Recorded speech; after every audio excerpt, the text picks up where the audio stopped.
We're live, Mayor. Thank you. I'd like to call to order the City Council meeting of July the 5th, 2023. Tonight's meeting is a hybrid meeting. Community members are welcome to join us either in person or remotely through Zoom or by telephone. Clerk, will you please call the roll? Councilmember Nixon.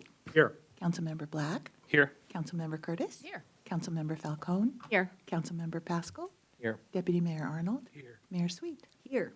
Thank you. Our study session tonight is a discussion on a potential parks ballot measure draft ordinance. We expect to reconvene our regular meeting at approximately 7:30. City Manager. Okay, thank you, Madam Mayor, members of the council. So tonight is our last sort of discussion opportunity before we're going to be asking council to make final decisions on the July 18th council meeting. So we're definitely looking for your final input, suggestions, comments, edits, and so forth on the presentation tonight. Before we begin, I wanted to make sure that you all saw, we did finally receive the letter of intent from the Washington State Department of Transportation that came to us, and we were able to get it signed today. I've had a chance to email it to all of you, but you may not have seen it because that came later this afternoon. I want to say a special thanks to Robin from WashDOT. She's been extraordinarily working on getting this through the team, as well as Beth Goldberg. They worked really hard on this over the last 2 days to get it signed. So we now have that in the packet. A key piece of the letter of intent is that WashDOT does intend to sell it to us, and for the $9 million purchase price that we discussed. The letter was reviewed by our city attorney. While there are certainly things we might tweak on it if we could, we felt that since it's not yet binding and it's going to be replaced by a purchase and sale agreement, that it made sense to go ahead and sign it. So we at least now have that actual physical document as part of the presentations for today and July 18th. So very excited about that piece of information. So.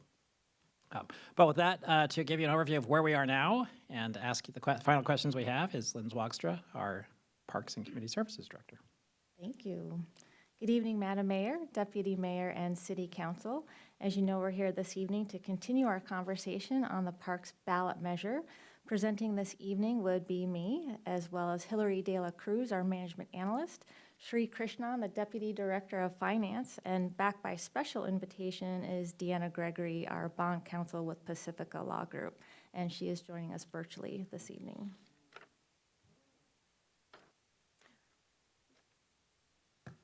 There we go. We have 18 slides for you this evening, which is a drastic reduction from many of our other presentations with 60 plus slides. The first section is the financial analysis and levy rates, and that will be Sri and Hillary. Then we'll go on to the ballot measure title language and proceed from there into the ordinance authorizing the ballot language. So those are our three primary sections.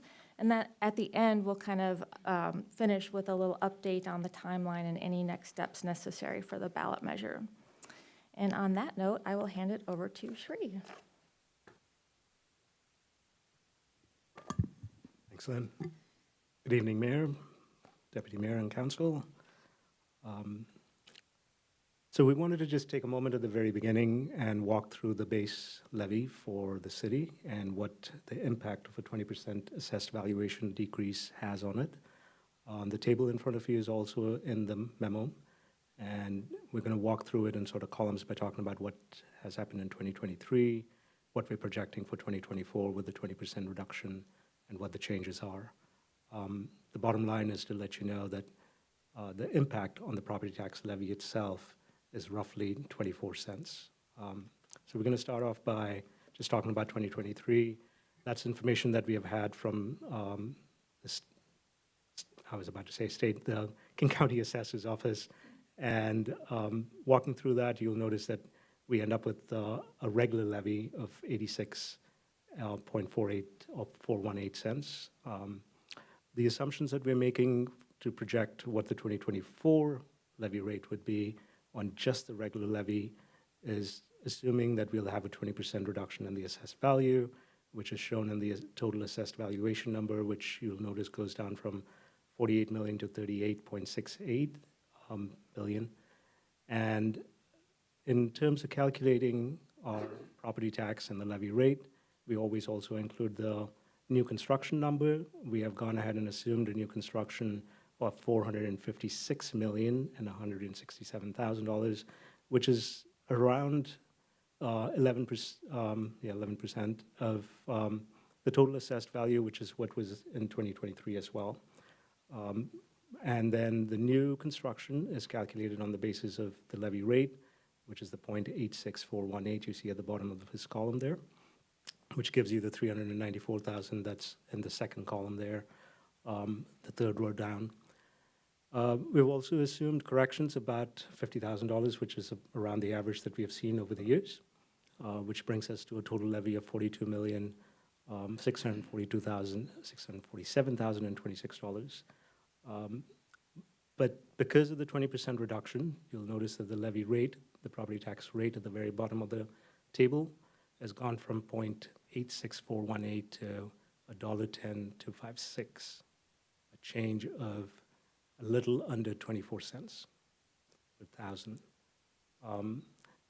And as you're all well familiar, the council sets the levy amount and the assessor sets the levy rate. But the levy rate calculation is important for us in this case as we're setting the ballot language, and that requires us to set both the levy amount and a maximum levy rate. So as I mentioned earlier, many of these changes you'll notice are primarily at the bottom half of the table there, with assessed valuation dropping 20% and related new construction numbers are lower, and the total assessed valuation is lower, which then translates to us assuming a 1% increase, as the council has done in the past, and assuming a $50,000 corrections, and assuming the new construction value comes in at about the same ratio as it has in the past, we would see that even to collect the 2024 projected levy, it would be an increase in levy rate of about 24 cents. Questions on any of that?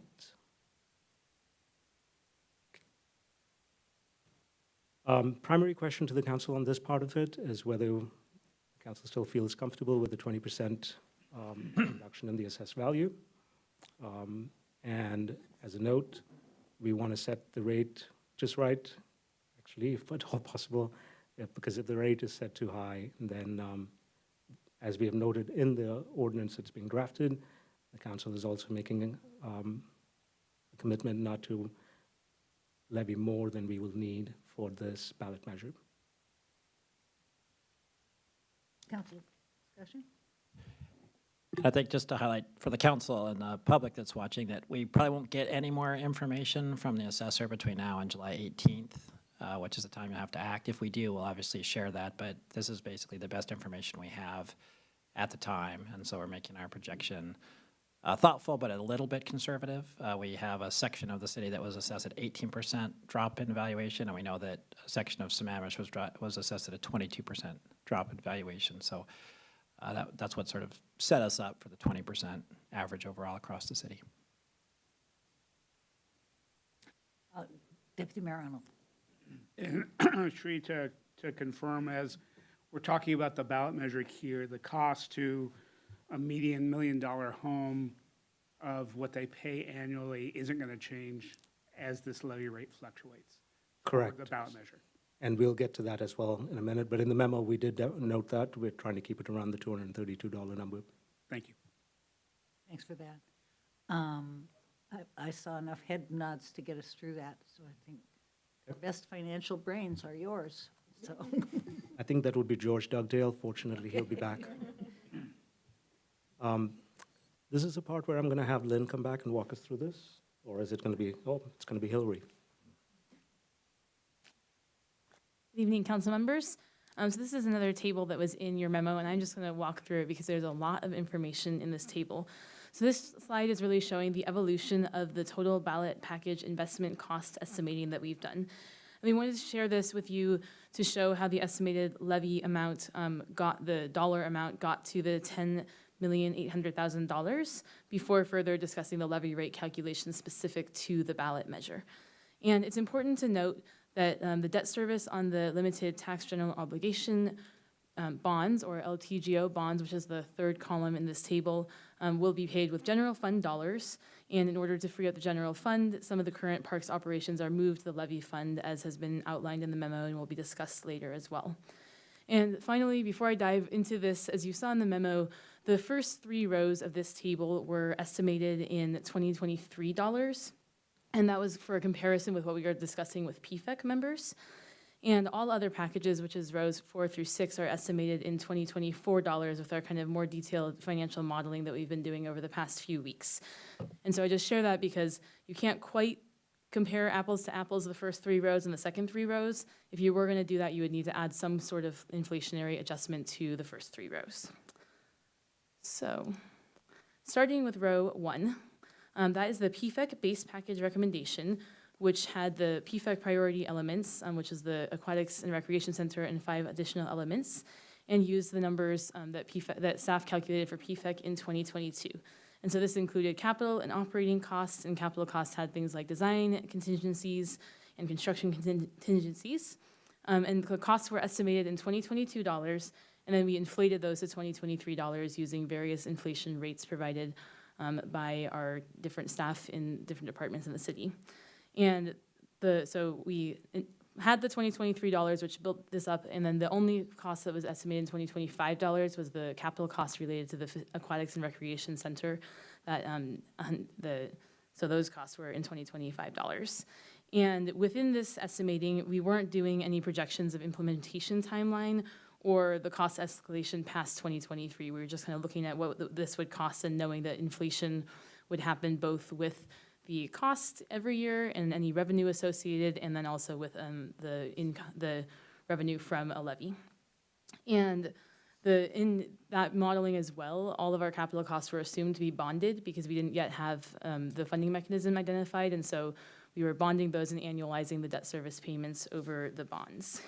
And we had some rounding, and we also had some one-time costs that were kind of added in to those as well. So rows 2, 3, and 4 all have the exact same elements in them, and those are the elements that are in council's recommended package, which Lynn has a slide that will show members of the public and council as a reminder all of those elements in a few slides. But those are the ones that you chose at your meeting on June 20th.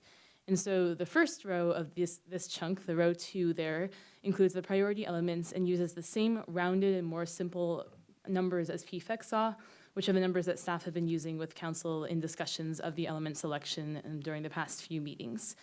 And then row 3 has the same elements, but then updates the cost estimates still in 2023 dollars, with the primary adjustment was that the Aquatics and Recreation Center positions were previously costed in 2022 dollars, so we adjusted those to be 2023 dollars as the base pay scales. And then also there were a few other adjustments that were related to some of the collective bargaining agreements that have been reached since, but all of the other positions related to elements had already been in 2023 dollars. It was just the Aquatics and Recreation Center dollar amount that went up more, as you saw in some of the detailed charts in the memo.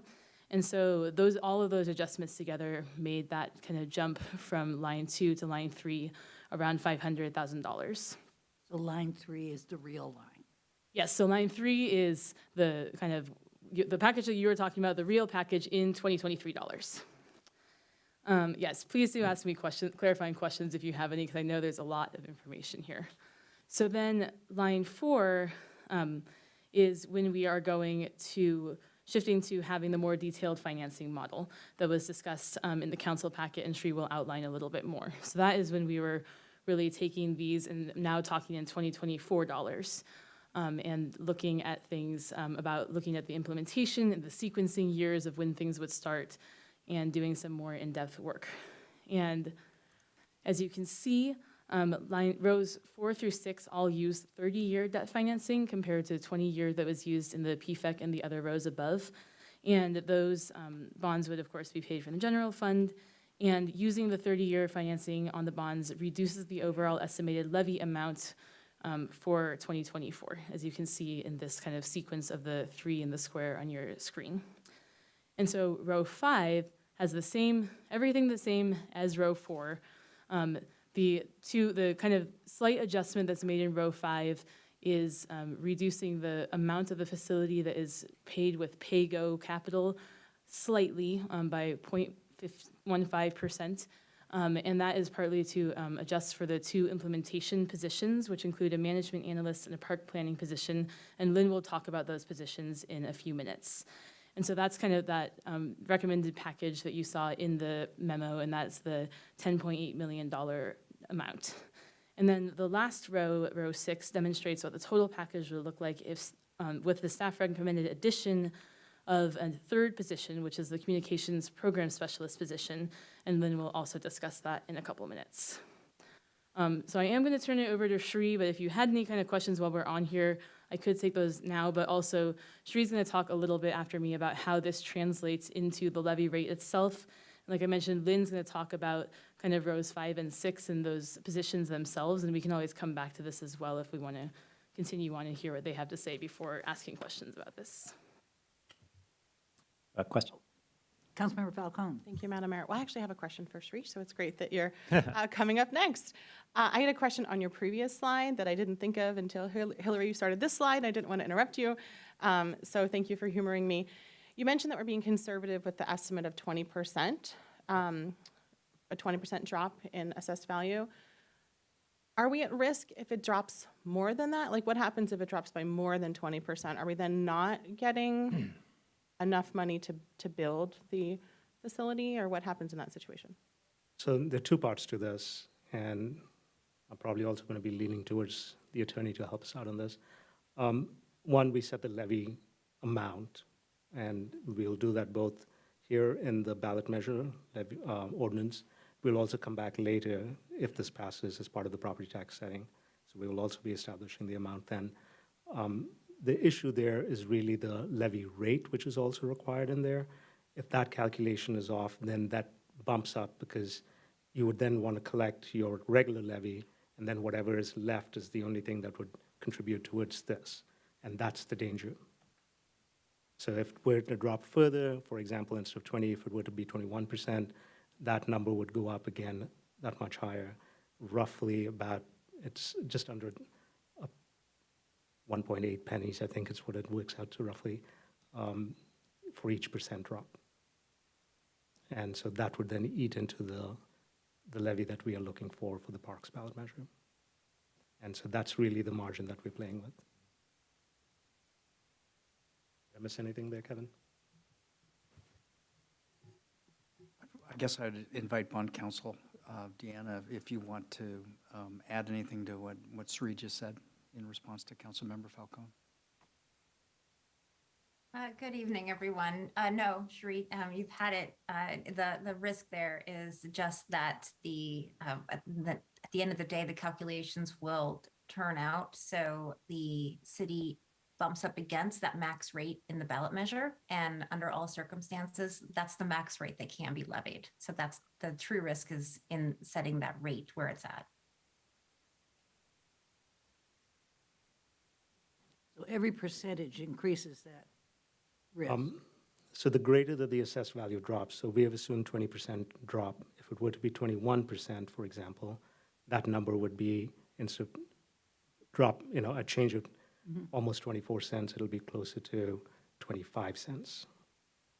So that would be the difference. And that means that if you're setting the maximum at $1.38 and change, then that portion of it, because we want to collect the regular levy first, that penny or penny and almost 2 pennies would go towards your regular levy first, and that'll short the parks ballot measure by that same amount. What does a penny equal? Now, if I wish I could remember right off the top of my head. I'll have to get back to you on that. We can figure that out, yeah.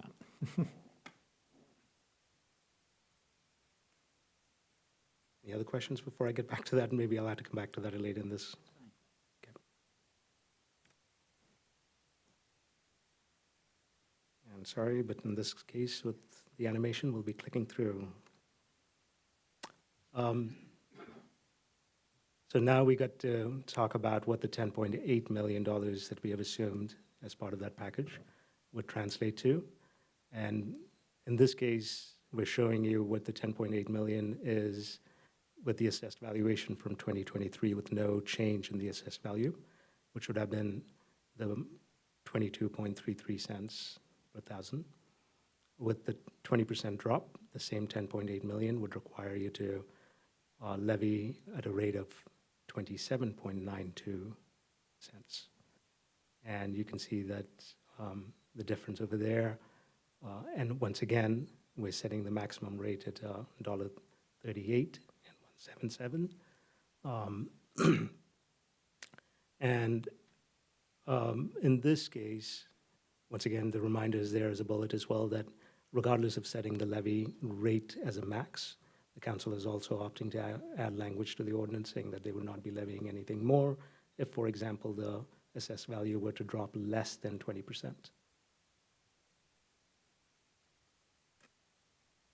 And this next table walks us through what would have been in 2023 tax year, what the regular levy was, which ties to the earlier table that I'd shown you, showing the 86 cents.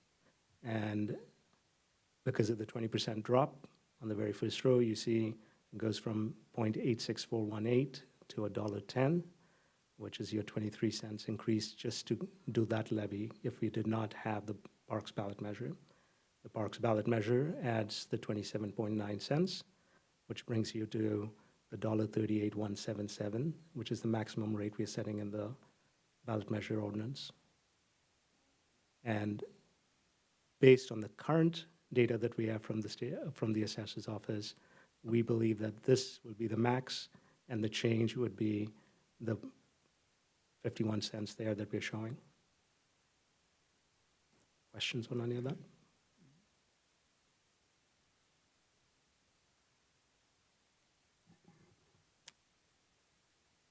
So here's a very different way of looking at it. We're going to be talking about the Parks Levy Fund that we're going to be setting up to talk about what happens to that with the projections that we are using and the planned shift of expenditures from the general fund.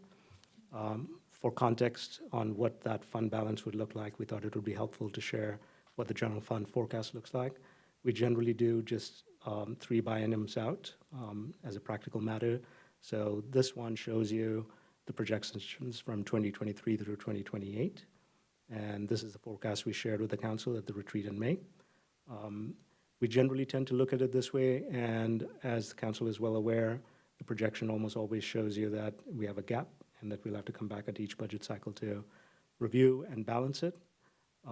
As many of you are well aware, this is primarily because of our very conservative budgeting principles and practices.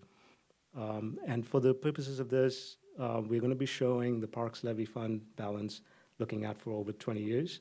But normally we just do a forecast for about 6 years. So the Parks Levy Fund that we're proposing, looking at for 20 years, will have a positive balance as we're projecting it. The dark or solid block bars are your total revenues, and the expenditures on the bars next to it, and the line indicates the fund balance. And based on the assumptions that we are using on both the capital expenditures on the pay-go process, the expenditures that we're moving over from the general fund into this new levy fund, and the projections on the levy itself, we believe that the Park Levy Fund will be to the positive for the first 20 years. And are the revenues increased at the same level as the costs are estimated? 2 different sets of assumptions for the growth. The Parks Levy will then, after this 1-year lift, it'll just be part of the overall lift, so we'll only have the 1% increase going forward. And then the cost expenses have a varying set of inflation factors in there, since a lot of that is salaries and benefits.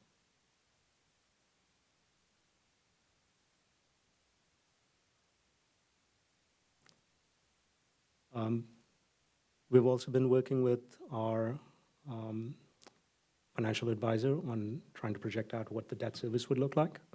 And following council's directions last time about using the 30-year term, we have decided that we will just use their best estimates. This is information that is based on as of June 21st, and they use the current rates that they could come up with for the city of Kirkland with a AAA rating, and they also provided what it would be like for rates with assuming 50 basis points higher.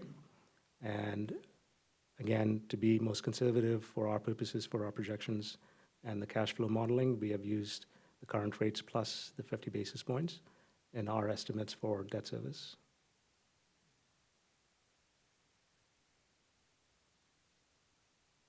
Questions on the financial section before? Back one slide, just, yeah, make sure there's no questions on that. We're studying hard. Okay, yeah. And I'll get back to you on the change on as well in a moment. Thank you. Okay, that was our most complicated section with the finances. Not easy stuff. And this slide is actually just to tell folks at home that might be watching or remind anyone else what exactly is in the ballot measure. So we have an aquatics and recreation center, which would be approximately 86,000 square feet and would be located at Houghton Park and Ride. You heard good news about that earlier from City Manager Triplett. It would be 9 year-round restrooms, which would be accomplished by building 3 new ones and winterizing 6 current ones. Then we have park safety and security with automated gates, plus 1 park ranger and 2,400 seasonal ranger hours. 4 sports courts, and that is likely to be 3 pickleball courts and 1 sand volleyball court. Expanded beach lifeguards at the lifeguarded beaches, expanded season and hours, plus a water safety program. Teen programs and operations of the Kirkland Teen Union Building. And finally, we have select acquisitions, easements, and segments of the Green Loop Trail. So those are the elements that are in the package. However, there are other components of the package that are not really considered elements. One is the NKCC site replacement, repair or replacement assessment. Then we also have the 2 implementation positions. And finally in there is the current parks operations that would be shifted over into the levy fund. So onto the implementation positions. As Hillary mentioned earlier, the financial modeling of the elements has become increasingly more sophisticated and 3-dimensional over the past couple weeks. We've developed solid costing of all of the elements, which includes positions necessary to operate those elements. We've also discussed briefly that the department would need some positions to implement the ballot measure and handle the growth of the department. By the budget, the department would increase 50%, and by FTE, the department would increase 38%. With the currently calculated package you saw earlier, and the numbers are on the screen, with the 2 implementation positions, the revenue that is kind of the target goal with the levy is $10,800,000 in the first year of the levy lid lift. With the 3rd position, that would go up to $10,960,000. And before we move on to feedback on that, I'd like to just say a few words about the communications specialist position and the management analyst position. I know that folks are quite familiar with what park planning would be doing when we implement something like these types of capital projects. So first with the communications specialist, the primary focus, and it was mentioned earlier, I hope, if not, I'll mention it now. We actually have all 3 of these positions in the department as one-time funded, 2 of which were added with the ballot measure. So all of 3 of them do currently exist, and the funding runs out at the end of this year. So the communications specialist has a primary focus on the ballot measure, but this position has also handled scripts and press releases for park ceremonies and department initiatives, the monthly report, website and social media, and community response via email and Q alerts. And just to give an order of magnitude on Q alerts, in 2022, we had 1,025 Q alerts. Going forward, those duties would continue, and the ballot measure exploratory process would be replaced with a ballot project implementation engagement. So we would anticipate community engagement with all components of the ballot capital projects, as well as our current CIP projects. They do operate with capital or community engagement primary to going into design and an RFP. Then there's also community information dissemination with the ballot projects, CIP projects, and then there's multiple projects in the ballot that aren't capital that are operating, and so there would be information processes to communicate with the community on that. There would be oversight of the water safety education information, signage, and print materials, new levy progress report and measures of success, and moving back to the departmental level, proactive outreach and engagement related to various department initiatives and issues. And just to give an example of that, Snyder's Corner would be an example of that. And then the management analyst position is anticipated to provide operational leadership for the ballot implementation team, which we expect would last about 3 years. It'll involve project tracking and reporting, benchmarking on organizational structures needed to make decisions on department reorganization, research and assistance to create 24 new job descriptions, new financial structure and budgets, development of new and updated department policies and procedures for new and existing operations, safety, and employee functions, and finally, creation of effective and efficient employee onboarding materials to handle what will now be closer to 300 contingent employees per year, which is up 50% from 200 right now. So that's just a quick overview of those positions. And on that note, we're asking for any general feedback that council might have, but also specifically, does the council want to include the communications program specialist, or correspondingly, you might actually have some discussion on the 2 positions that are already included. So ultimately, we are looking to have direction on what we should proceed with for the July 18th final calculations. And I can go back to this one so that you can see those total amounts as well as the rates.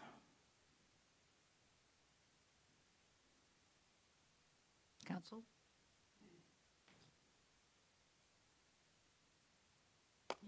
Deputy Mayor Arnold. Thank you, Madam Mayor. I'll kick us off. As we're looking at putting together this package, I'm kind of trying to balance 2 things. One, we want to deliver what we're promising. But 2, we have been working really hard over the last couple of months to contain costs, especially given the information that Sri had presented and that with the property tax rates that we're talking about. I look at the first 2 positions around planning and the analyst as key to delivering what we promised. The communication position seems like an add for the ballot measure. Len, you've mentioned that this is already funded in our current budget. I think we have other budget processes that we can use to see how we maintain that function. But I would be not in favor of adding this to the ballot measure at this late date. Thank you. Thank you. Councilmember Pascal?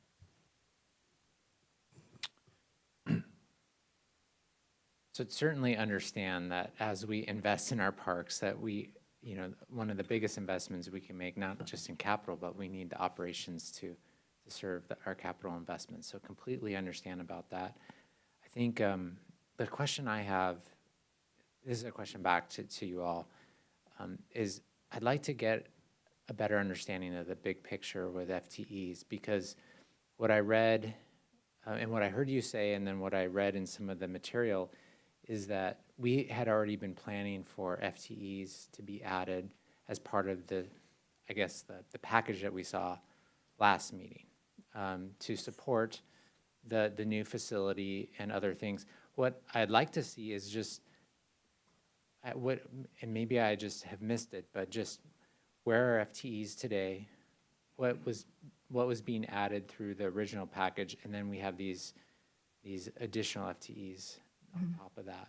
Just trying to understand, kind of just looking at it kind of big picture, that would just help clarify it for me in terms of how this kind of all fits together, you know, because it's a puzzle piece of trying to make sure that we have the resources that we can support these investments over time. And of course, I had the answer to that in writing, which is currently on my computer that I've now closed. So I can get that for you. I believe it's 24 positions. So there's many positions, obviously, with the recreation center, and those are specifically operational positions, as well as a management position at the recreation center. Then there's a grounds position, park ranger, there's a communications position, there's a supervisor position for KTUB. There's these 2 or 3 that we're talking about, and I'm missing one. I'll look Okay. that up for you and get it. Yeah, in it's just a information second. that'd be great. You could come back. Yeah. It's not, I wasn't expecting it right now, but I think this is an important conversation. I want to be able to talk intelligently about the FTEs that we're proposing to be added to support these investments. And, you know, right now, I guess I'm probably very similar to Deputy Mayor in terms of where I'm landing. Thank you. Thank you. Councilmember Curtis. Thank you, Madam Mayor, and thank you, Lynn and Shri. The reason we're quiet is it's a lot to process.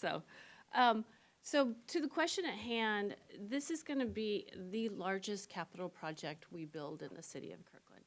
And we have historically said we want to build more parks facilities faster, sooner. I support the management analyst position and the project planning position, because I believe the project planning position will help us bring this in on time, on budget. Hopefully, save us some money, save us some time. The management analyst position is also important, and one of the things I was thinking about when you were talking is, you know, we frequently talk about, could we get corporate sponsorships for this, bring corporate money into this project? I can see that being a task for the management analyst position. I've said all along, though, that I didn't want this ballot measure to be a place where we start hanging things that we weren't funding elsewhere. I really feel like we need to focus on what we're building and what we're including in the ballot measure. The communications position, important, and your job description was very clear, but it really covers all of the Parks and Community Services Department. So I think that we need to look to fund that out of our normal budget process, because it will be an ongoing position. So like Deputy Mayor and possibly Councilmember Pascal, I support the 2 positions, but I'd like to do the communications position through our normal budget cycle. Thank you. I'm just going to say I agree with the conclusions that my peers have come up with. I think that would be a more rational approach to this. Not just because we need to be concerned about how many FTEs we are increasing for the project, but because I believe that there are some economies of scale. And I've managed very, very large departments in the past where we continue to add work. And I recognize that you don't automatically add the body. And so what I tended to do in my relationship with employees and with additional work was to make those assumptions later and then to get them incorporated into the general budget. So I agree. Any other discussion? Okay, so I am hearing that we should proceed with the currently calculated package with the 2 positions as our assumptions for July 18th. That's what I heard. If I could just add a friendly amendment to that, but I'm also hearing council is definitely open to us returning with a conversation about the communication specialist position and sort of the normal budget processes like the Correct. mid-buy and next year's budget. Okay.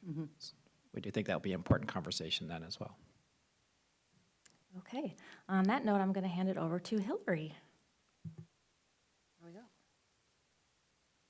Welcome back, Larry.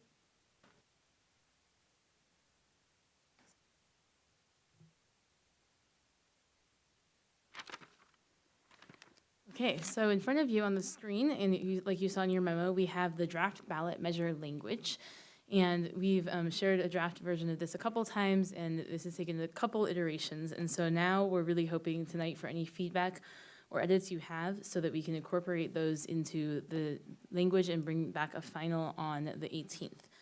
And the draft language on the screen meets all the requirements in the ballot title language and is 75 words starting after this proposition funds. We wrote this, of course, in consultation with our bond counsel, Deanna Gregory, who's on the phone if we have any questions that she could answer specifically. And the language includes the required maximum total city levy rate, which you'll see as the first red number, which is 1.3818 cents or dollars per thousand of assessed value. And it also includes the required statement about the permanence of a single year levy lid lift, which is the sentence starting with the 2024 levy amount will be the basis to calculate subsequent levies. And it includes the exemptions for qualifying seniors, disabled veterans, and others who can be exempted under RCW 8436, and that has to be written into the language if you want to include that exemption. And so the red text there, which is the $2 amount numbers on the screen, shows the maximum rate and the approximate total levy dollar amount for 2024. And so those are based currently on the $10.8 million amount using that assumption of a potential 20% drop in assessed value. And in a moment, we'll talk about the ordinance itself, which conveys council's intent to not levy more than necessary if the amount of the assessed value drop is lower than projected.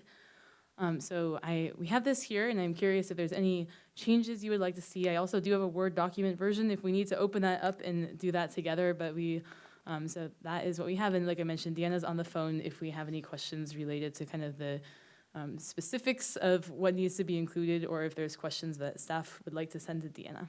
Councilmember Nixon. Thank you, Madam Mayor. So this afternoon, the council received a Q alert. And one of the interesting points in that one was that there are at least some people in the community who have looked at our discussions so far and are getting from this language that their taxes are going to go up by $1.38 per thousand. And so, and I think partly that's because our practice in the past has been to talk about what the additional rate would be and not what the total rate would be. And so I don't really have a question, but an observation that when we do our informational website, when we do our informational mailing, when we do our voter guide statement, we're going to have to make this very clear to people that we're not talking about a $1.38 tax increase. We're talking about 28 cents or whatever it's actually going to be. That's it. Yeah, thank you. And then for anyone who might be listening, the other thing that will accompany this is the explanatory statement in the ballot, in the voters pamphlet, which will definitely have more words to be sharing things like that. And I think just to follow up on that, so basically the choice we sort of had is whether you include the 10.8 million or you include the 23-cent additional increment. And our discussions as staff, I think as the council, was that it was more transparent to a member of the public to know the millions you're actually buying versus the levy rate, but that was kind of why you can sort of do one or the other in 75 words, but you can't do both very easily. Right. Councilmember Curtis. I'm comfortable with this language, and I just want to acknowledge that we switched levy lid lift for expanded aquatic center. Earlier it said enhanced, and I really feel like expanded captures what we're trying to do here, which is build more programming and more facilities. So good job. Thank you for that. Councilmember Pascal. Yeah, to build off of those comments, I guess it's a question for the first sentence, not the title, but the first sentence, does say funding for expanded aquatics. And do we want to be more? I mean, was there a discussion about being more clear with that we're building a new facility? It's not just we're expanding. We are building a significant facility. I don't get that when I read this. Yeah. So I'll take my first shot. I'm sure Deanna and Hillary and others will jump into it. So because of the way that we're doing this, you might recall we discussed the two camps of funding, right? The aquatic center itself, there's a little bit of money from this levy contributed to the aquatic and recreation center, so there's a little bit of PAYGO capital in it. But the vast majority of it, 90% of it, is actually going to be funded through general fund levy debt. So this ballot measure actually does not fund that, and in our conversations with Deanna and Kevin, so you can't say that. Okay. So that's the main reason it's not there. But yes, we have to be clear in the explanatory statement that it will be built, and we'll talk about this in the ordinance. The ordinance commits the council to using freed up money to issue debt to build an aquatic center. But the ballot language doesn't authorize money to issue the debt. It authorizes money to pay for these programs. So that's why it's not in there like that. Okay, so when someone's reading this in their, they get their voter guide and they're deciding whether or not to say yes or no, they could then look at the explanatory statement that says this will build a new facility? That we haven't written yet. We have to work But I on that mean, with but the that's where we could capture that type of language to be very clear that it's a pretty significant investment in a new facility. So, Yeah. Hillary, do you want to add Yeah, anything? I think that or was Deanna? a great explanation. Yes, I think that we're working with Deanna as well on just all of the messaging and how we can write these things in alignment with what the ordinance says. And then the other addition is we're working on a one-pager, which will really actually be about a four-pager, similar to the previous Parks levy, that will have a lot more details, information for everyone in addition. And of course, we know that not everyone's going to necessarily read all of those pieces of information, so we'll do our best to get all that in ahead of time. Okay, thank you. Thank you. Deputy Mayor Arnold. Thank you, Madam Mayor. Part of the explanation that Councilmember Pascal talked about is said we're shifting some of the existing parks operations to be funded by this levy. Parks and community services cover a lot of things we're mentioning here in parks maintenance and recreation operations and other things, but it also has human services. Do we have the flexibility, given what we're seeing here, to fund anything from human services out of this parks levy? I'll start by saying that the answer is no. But Bond Counsel Deanna Gregory, you may want to expand on that. Yeah, not as written. Not as written. It could, because this can apply to any lawful purpose, but at this point, it's focused on parks and not on human services. Deanna, do you want to add to that? No, that's, you guys are answering all the questions tonight perfectly from my perspective. It's very focused, as you can see, on parks and operations. And even though it may all be in the same department, the ballot language and the ordinance really focuses on those park operations and all the bells and whistles that go with that. So but as Kevin said, from a levy lid lift legal perspective, the levy lid lift can be used for any lawful purpose. It's the language should just, I would recommend expanding the language if that's the route you want to take. Okay. Then second question is that just thinking about what might happen during an economic downturn and council wanting to change priorities, how much of the department's operations is going to be funded by this levy and therefore restricted compared to money that we have more flexibility with in the general fund? Yeah, thanks for that question. So currently, in the current modeling, we have moving over by, I believe it's 2026, approximately 56% of the department's current operations into the levy fund. So that would leave 44% would remain in the general fund. And so if in the, there's many ways, of course, the council would plan during an economic downturn, but in the case that there would need to be some could be shifted from the general fund of that remaining 44% over to the levy fund with different decisions that would be made during that budgeting time. Okay, thank you. Councilmember Black. Thank you, Madam Mayor. I wanted to quickly call my colleagues' attention to a word that staff entered or added, which was Green Loop Trail Networks. And that kind of comes from a comment that I made to the city manager about, I had used the term Green Loop Trail Connections.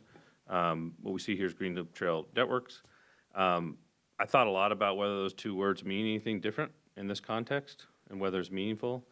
And after talking to the city manager about this earlier today, I think it's really a question of what's most transparent about what we have planned. And I was curious to hear from my colleagues since that's something we added and it kind of comes from me, but my idea was connections, if there's a strong feeling one way or the other. It just said Green Loop Trail, period.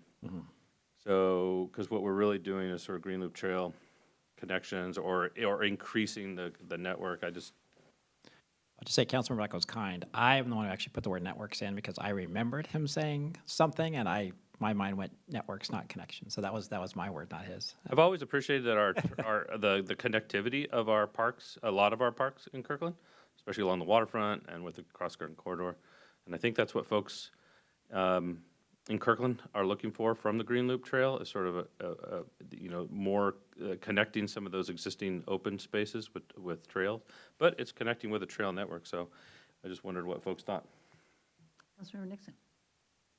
Yeah, well, I think the closest word to what we're actually doing is segments, but connections certainly sounds like it's actually accomplishing something more than just buying segments. So I'm fine with that. If you wanted to change it to connections. Councilmember Falcone. Thank you, Madam Mayor. Good question, Councilmember Black. I'm fine, I think, with either. Connections makes me think that it's connections to the Green Loop and not helping to build the Green Loop. Like when we talk about CKC connections, we talk about connections to it for people to access it, and we don't yet have the Green Loop completed or even planned. And so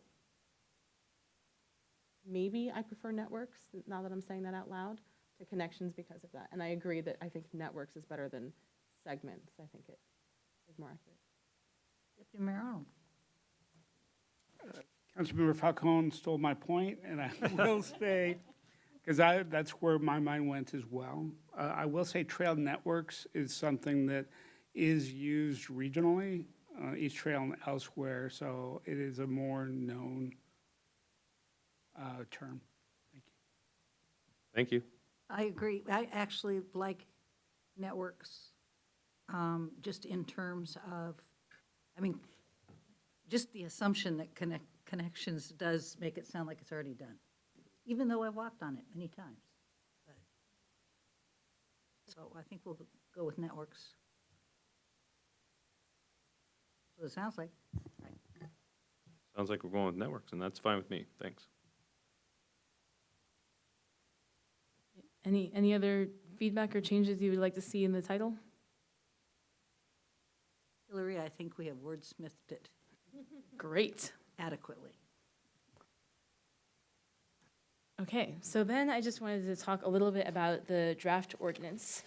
And the next 3 slides will contain information about what the ordinance has. Hopefully you had a moment to review the ordinance in your packets. And I'm gonna just kind of go over what it has, and then we will have a couple of specific texts of, highlights of specific texts related to the Aquatics and Recreation Center, and then council's commitment to not over-collect. So the ordinance begins in the whereas sections with history that includes references to the pros plans from 2001 all the way to 2022. It talks about council decisions related to prioritizing parks and recreation funding and PFEC authorization. It talks about the elements that council is prioritizing, and then talks about kind of the end of the whereas clauses, as you saw, talk about council's decision to specifically put a levy lid lift on the ballot to fund elements, and it has the rate and an acknowledgement of the AV fluctuations and the intention to not over-collect and to only collect the amount necessary to fund the base city rate and then the new projects. And Deanna's gonna talk about that specific text in a moment. And then after that, so then there's the kind of now therefore the council does ordain sections, and the first area of that is the findings and description of parks and recreation projects. It starts out by having some text, and then it has a list of the levy-funded projects and operations. And the text that I have in that first block there is parts of lines 161 through 166 of the draft ordinance. And this is really the information that relates to the Aquatics and Recreation Center construction. And so what that in part says is to provide long-term financing for the acquisition, design, construction, and equipping of the proposed Aquatics and Recreation Center. The city intends to issue limited tax general obligation bonds within its allowable non-voted debt capacity and to use funds in the city's general fund and other legally available revenue to pay debt service on such bonds. And so that's kind of, as City Manager Triplett mentioned, the levy itself is not paying the debt service on those bonds, but the ordinance is written in a way that commits, the City Council is committing itself to issuing those bonds through the general fund to build the facility. The rest of the slide is just kind of the basic parts of an ordinance that need to be included, that call the election and talk about the voters' pamphlets and share effective dates. And now I'm going to turn it over to Deanna to talk about this section, which is this is parts of the section that's lines 222 through 232, which is talking about committing to not over-collect. And so Deanna, I'll let you kind of talk a little bit about this wording. Oh, perfect. Thank you. So the language that's up on the screen really is intended to capture the situation that you've, of course, been addressing for a number of weeks now, which is how do you convey to the voters that there are these fluctuations in assessed valuation. We don't exactly know what's going to happen, but really key into that important point, which is that dollar amount, and that the city does not intend to, even if it can, over levy. And so there's a couple different places in the ordinance, including the lines that are noted up on the screen, that in the event that the decrease in assessed valuation is not as deep of a dip as as anticipated, and then what the amount is that the city will collect in 2024 will be closer to that or tied to that 10.8 million number, and will be, of course, used for the park and recreation projects. And that's, of course, a defined term in the ordinance itself, and lists all those, includes all those various projects.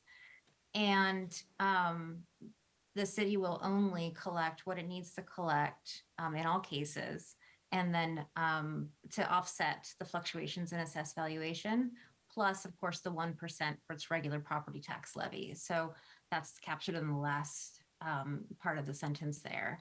So this is really your commitment to voters, that of what the overall intent is. As it's been mentioned a few times, there's only 75 words that you can put into the ballot measure. And so unfortunately, all of this can't be captured, but the ballot measure does refer to the ordinance, incorporates the ordinance, and again, ties that $1.8 million number to really key into the intent of the council. I'd be happy to answer any questions on this language or the language where it arrives in the ordinance itself, whether it's in the recitals or in the other places of the document. Any questions, council? Deanna, I think you did this once before pretty well, so. Great. Deputy Mayor Arnold. Thank you, Madam Mayor. Deanna, one thought that came up given the discussion from Councilmember Nixon and some feedback that we had gotten. Is it possible within the ordinance itself to have information to indicate that the increase is 29 cents? Because the language in there right now still talks about exclusively the total. There's no legal reason to prevent the city from doing so. It could certainly be added in the what we would call either the recitals or the operative language. Just to give a ballpark, I think it would be for just to kind of give more of an illustration of what the incremental increase is expected to be if the numbers play out the way they play out. But it could certainly be added. There's no reason why it couldn't. I think to the concern earlier, of course, was noting that because the wording limit in the ballot measure itself is capped at 75 words, it's a challenge to put in everything that you'd like to put in, plus a thorough description of all the projects. But your ordinance itself is, of course, not limited to that. The explanatory statement can also add that or include that type of descriptive information for your voters. I think it would be helpful to communicate our intent on this, both in the explanatory statement, but also in the authorizing ordinance. We expect this intention is this much. Got it. Thank you. So I'm saying, council say yes, include that in the final version that we bring back on the 18th. Great, we will do that. My other question is just, is there anything else you would like to see in the ordinance about adjusted or anything? Oh, I'm sorry. Councilmember Curtis. I was just going to say, as I'm scanning through this, that we're line 84, we have Green Loop Trail segment, so we should update the ordinance to say networks when we go through it. Thank you. Great catch, thank you. Councilmember Pascal? Yeah, on the whereas clauses, one of the things I was thinking about, I didn't read it in there, but didn't we passed a bond levy for parks, I think in 2002, that expired in 2022, I believe, right? That's correct, yep. I think that would be important to mention in that whereas saying that we invested through a bond levy, 20 years ago, it just ended. We're looking to, essentially expand and renew a levy, for these things. That was a powerful statement when the school district was going out for a renewal, was showing one was ending. We were coming up with a new one. So I would encourage us to think about adding some language in the whereas. I'm seeing head nods. Great. Let's do that thing. Okay. Is that it? That's all you have on the ordinance, yes.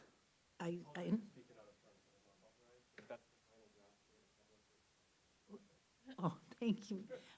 Can you wait just a minute, and we are going to adjourn for an executive session. So, Yeah, so I just, Councilmember Curtis? Sorry. Thank you, Madam Mayor. I just have one more question that has nothing to do with the ordinance. On attachment A, is that going to be something that we're going to use in any sort of communication vehicle? And that is the timeline, the funding timeline. yeah, that's a great question. We don't have specific plans for it yet. So if you would like us to be using something similar, we definitely can make a little bit more of a public-facing, better digestible version. My feedback on it is we have heard loudly from the pickleball community how they want more pickleball courts, and we have the pickleball courts out to 2026, which will make them very sad. So my suggestion is that obviously we have to collect the funds in 24. My suggestion would be to move the pickleball courts to 25. Excellent observation. The reason we had it in 2026 is that we thought actually the best location for 3 pickleball courts would be at the Houghton Park and Ride site in conjunction with the recreation center, designed kind of as part of integration to make it almost a little park there as well. And also there are very few houses right next to where those pickleball courts would be. Having said that, obviously council has say in which ones you'd like to see implemented first. That's a very good answer, and we all saw the article over last week about the noise of pickleball courts, so thank you. Councilmember Falcone. Thank you, Madam Mayor. Just looping back to my question earlier, I know you were still looking for that information to the mayor's follow-up question on what an additional percentage point drop may be. But I'm still kind of noodling that over and wondering if we want to discuss what, like, we already have in there in our ordinance that we're not going to exceed the 10.8 million and collected in 2024. Do we feel we're being conservative enough? I'm still concerned because Sammamish's was higher than that what could an additional 1 or 2 percentage points do? And would that really matter to voters if I don't have the numbers in front of me, but if that like dollar or whatever was 2 cents more, would that really make a difference in the mind of voters, especially knowing that they have the guarantee that we're not going to over collect? It's just not quite sitting right with me yet, that risk. And so perhaps knowing what that would mean in dollars and what that would mean as far as impact on what we actually want to accomplish with this ballot measure may or may not put my mind at ease. It may, or it may want me to just kind of nudge that a little bit more. Again, I just want to make sure that we have the funds that we need. And if we don't feel like it's going to make a difference in the mind of the voter, then what would be the argument for not basing it off of the Sammamish numbers? I mean, I don't know the 18% in Kirkland. I don't remember how wide of an area that was that we have those data from to be confident that that's going to be, 20% citywide. Well, what we could do pretty straightforwardly is show you what that number would be at each level, 20, 21, 22, 23%. And then the council could just make an amendment to switch the number with the different number if you wanted to, right? So $1.40 versus $1.38 as an example. We could try to see if there's we can glean anything else, like, for example, did they do something in Bothell that's close to Finn Hill, and could we get a sense of that? So I think we could easily have those for you as an amendment that you could choose to look at on the 18th. We have a couple numbers if you would like Sheree to share now. I was certain she was going to answer the question. So a 1% change, so instead of 20% drop, if it was 21%, that would shift our numbers from, I think, what we showed. I think I'm going to go back to that slide if possible.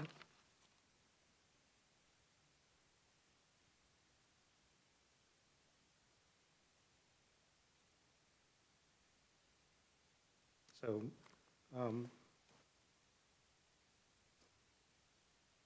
instead of it showing up as $1.38, it'll be essentially $1.39, almost $1.40.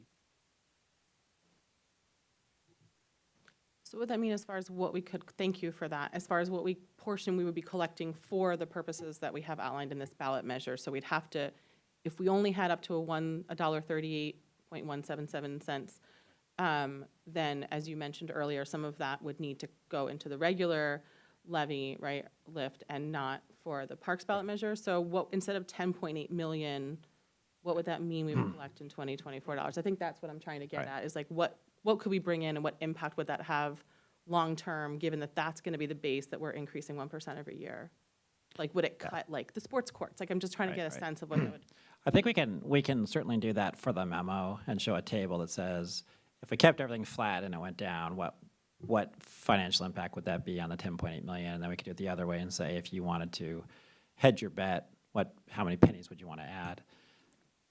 And then, like I said, you could just make an amendment to say, this is what we'd like to do. I think we want to make sure you have all that to compare versus trying to just highlight it here. Yeah, that would be helpful, so you have time to process and. Yeah. I think that would be helpful for people to see and understand why we're doing what we're doing, too. Okay. Councilmember Nixon. Thanks. I just wanted to pile on with Councilmember Curtis for just a second. I think that the information in Appendix A is very useful for the primary reason that it's one of the few places, if not the only place, where we explain why the operating cost of the aquatic center starts before the aquatic center opens. And I think letting people know that we have to hire people leading up to that is important, so that they understand why we're asking for that money. The other thing I want to mention is, now that we have this letter of intent signed on the Houghton Park and Ride, how soon could we open temporary pickleball courts there? Because that could go a long way to helping people who are asking for that. I don't actually know if there's a segment of that lot that's flat enough or where the pavement condition is good enough to actually do that, but I would be very interested in getting information back on that.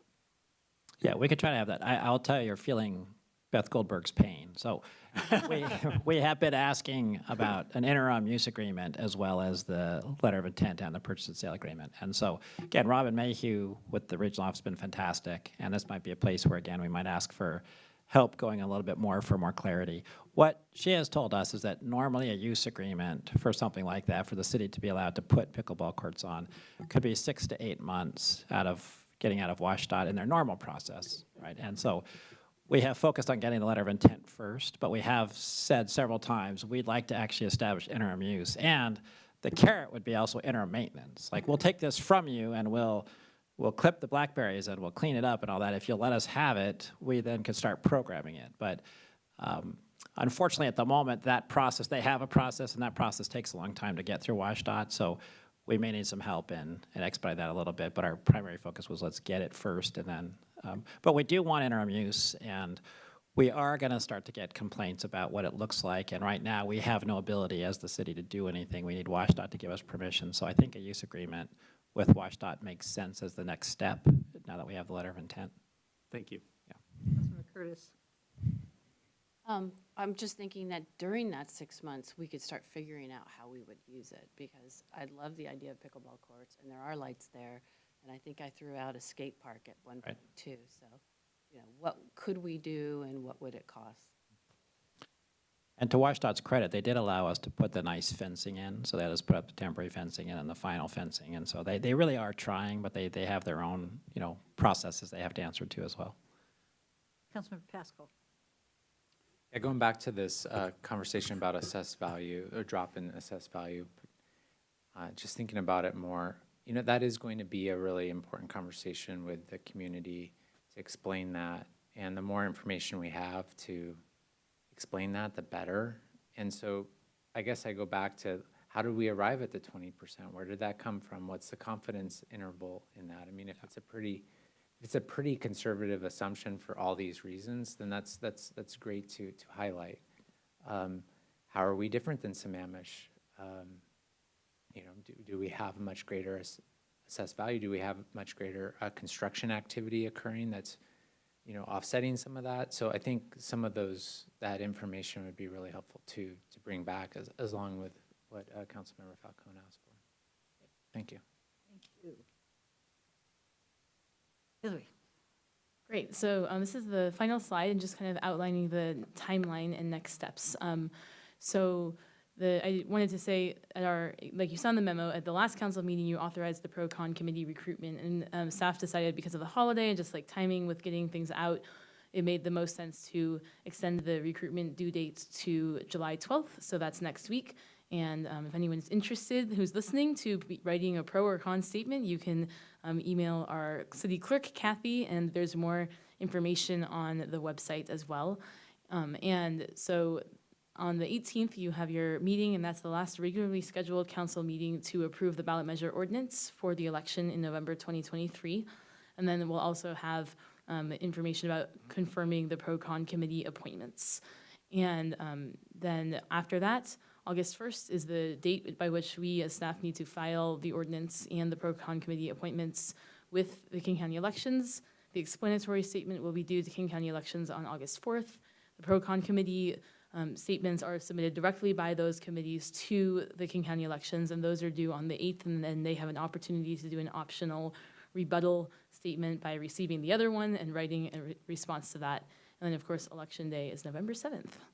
So that's just the kind of timeline that we're looking at. And so we're going to take all your requests tonight and come back with some more answers in the memo with the different requests, and then update the ordinance with a couple of those specific items that you asked for as well. Thank you, Hillary. Thank you, Lynn. Thank you, Sri. The baby's about to be born. So we'll see you next 2 weeks. Thank you. Thank you very much. With that, we're going to adjourn for a brief executive. Do you want to change the agenda and do the executive session now? Do I need a motion to Do we do need a that? motion? Second. Moved by Councilmember Curtis, seconded by Councilmember Falcone. All those in favor, please signify by saying aye. Aye. Opposed? We are adjourned until 7:30. Claire, thank you for being here. Claire's dad, if you would like to point out the typo. And does Claire have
We are back in session following a study session for a discussion on a potential parks ballot measure draft ordinance. Before I start the meeting again, I would like to make a statement. And this statement is with regard to our Pride crosswalk and the vandalism we have been experiencing. Since the council last met on June the 20th, the Pride crosswalk in Marina Park has been vandalized twice. It is one thing to disagree with decisions made by the city, and we always welcome constructive dialogue and civil discourse from those who hold opposing views. But it is quite another to willfully violate the law, anonymously and under the cover of darkness. These intentional acts of destructions are hate crimes, and the city does not tolerate hate in any form. The city's investigating both cases, and we are working to address the damage done to the crosswalk. We're going to hear more about this topic later on under City Manager Report section of our agenda. The colors of the Pride flag represent life and healing. The crosswalk is intended to embody the spirit of belonging that Kirkland strives to achieve for everyone. We ask every member of our community to join us in keeping Kirkland a safe, welcoming place for all people. Thank you. This takes us to item 4, honors and proclamations. We have a proclamation tonight, the Disability Pride Month proclamation, and Councilmember Falcone is going to help me with this up front. City Manager. Okay, thank you, Madam Mayor. As you're coming down, we'll be naming July as Disability Month in Kirkland. And for those of you watching or here, there are many resources in the memo that can get people to get more information. We're also very excited and proud today that having here to receive our proclamation is Ruth Segua, who is the lead in our Parks and Recreation Department. So welcome, Ruth.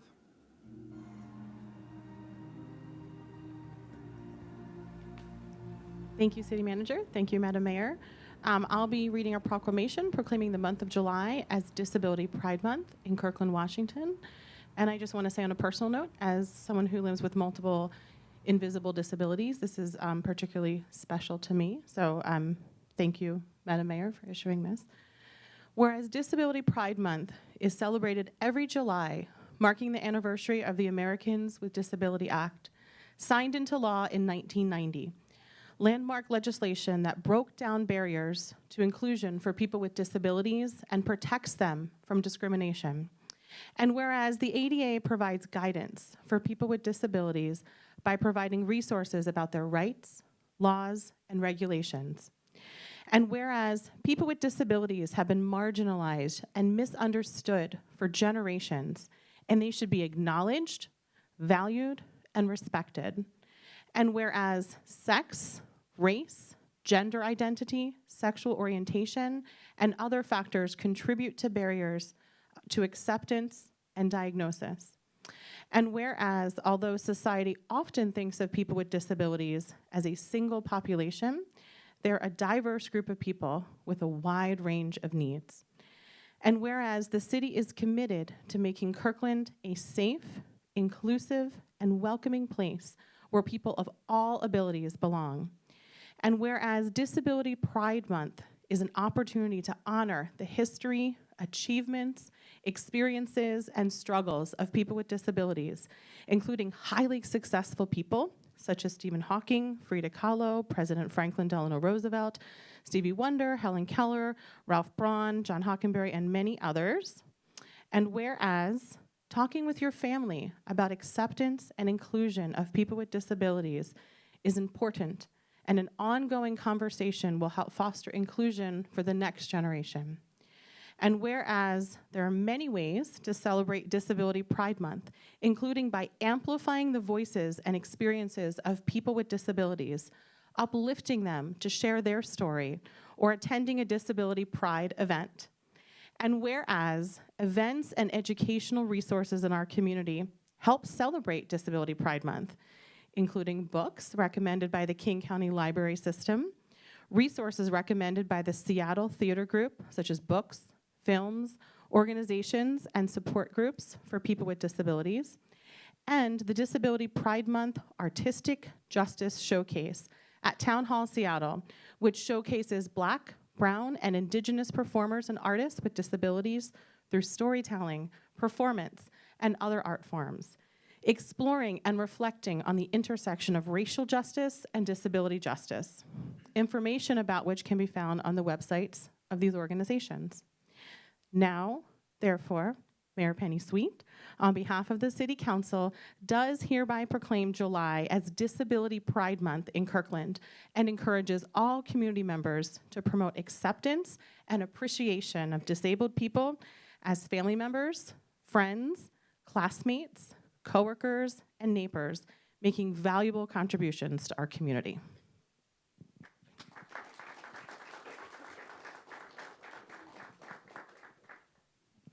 Thank you so much, everyone, and thank you so much, Mayor.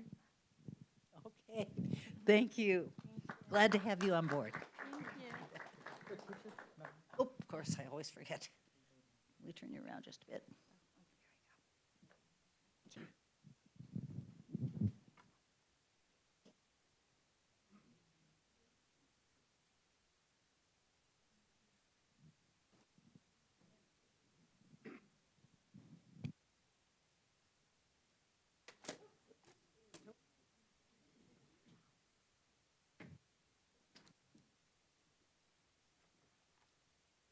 Okay, that takes us to item number 5 on our agenda, communications.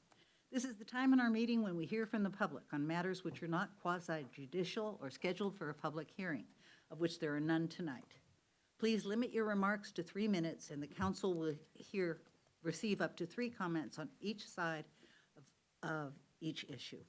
If you're present either in person or virtually and would like to address the council during this item's from the audience period, please sign up using the online public comment instruction link or in person using the posted QR code.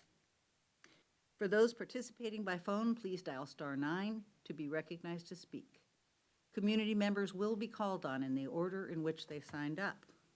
Items from the audience is an important part of our business meeting, and we ask that everyone be treated with kindness and respect. We ask that you please not clap or applaud after a speaker or express your disagreement with a speaker. We want everyone in Kirkland to feel welcome expressing their viewpoints regardless of content. Because they can be disruptive, signs and placards are not allowed in council chambers during our meetings, regardless of their content. And with that, City Clerk, have we got some folks signed up? We have 8 people signed up. They are all on site in the council chamber. The first 3 are Ethan Karlinski, John Hanson, and Catherine Hatlid.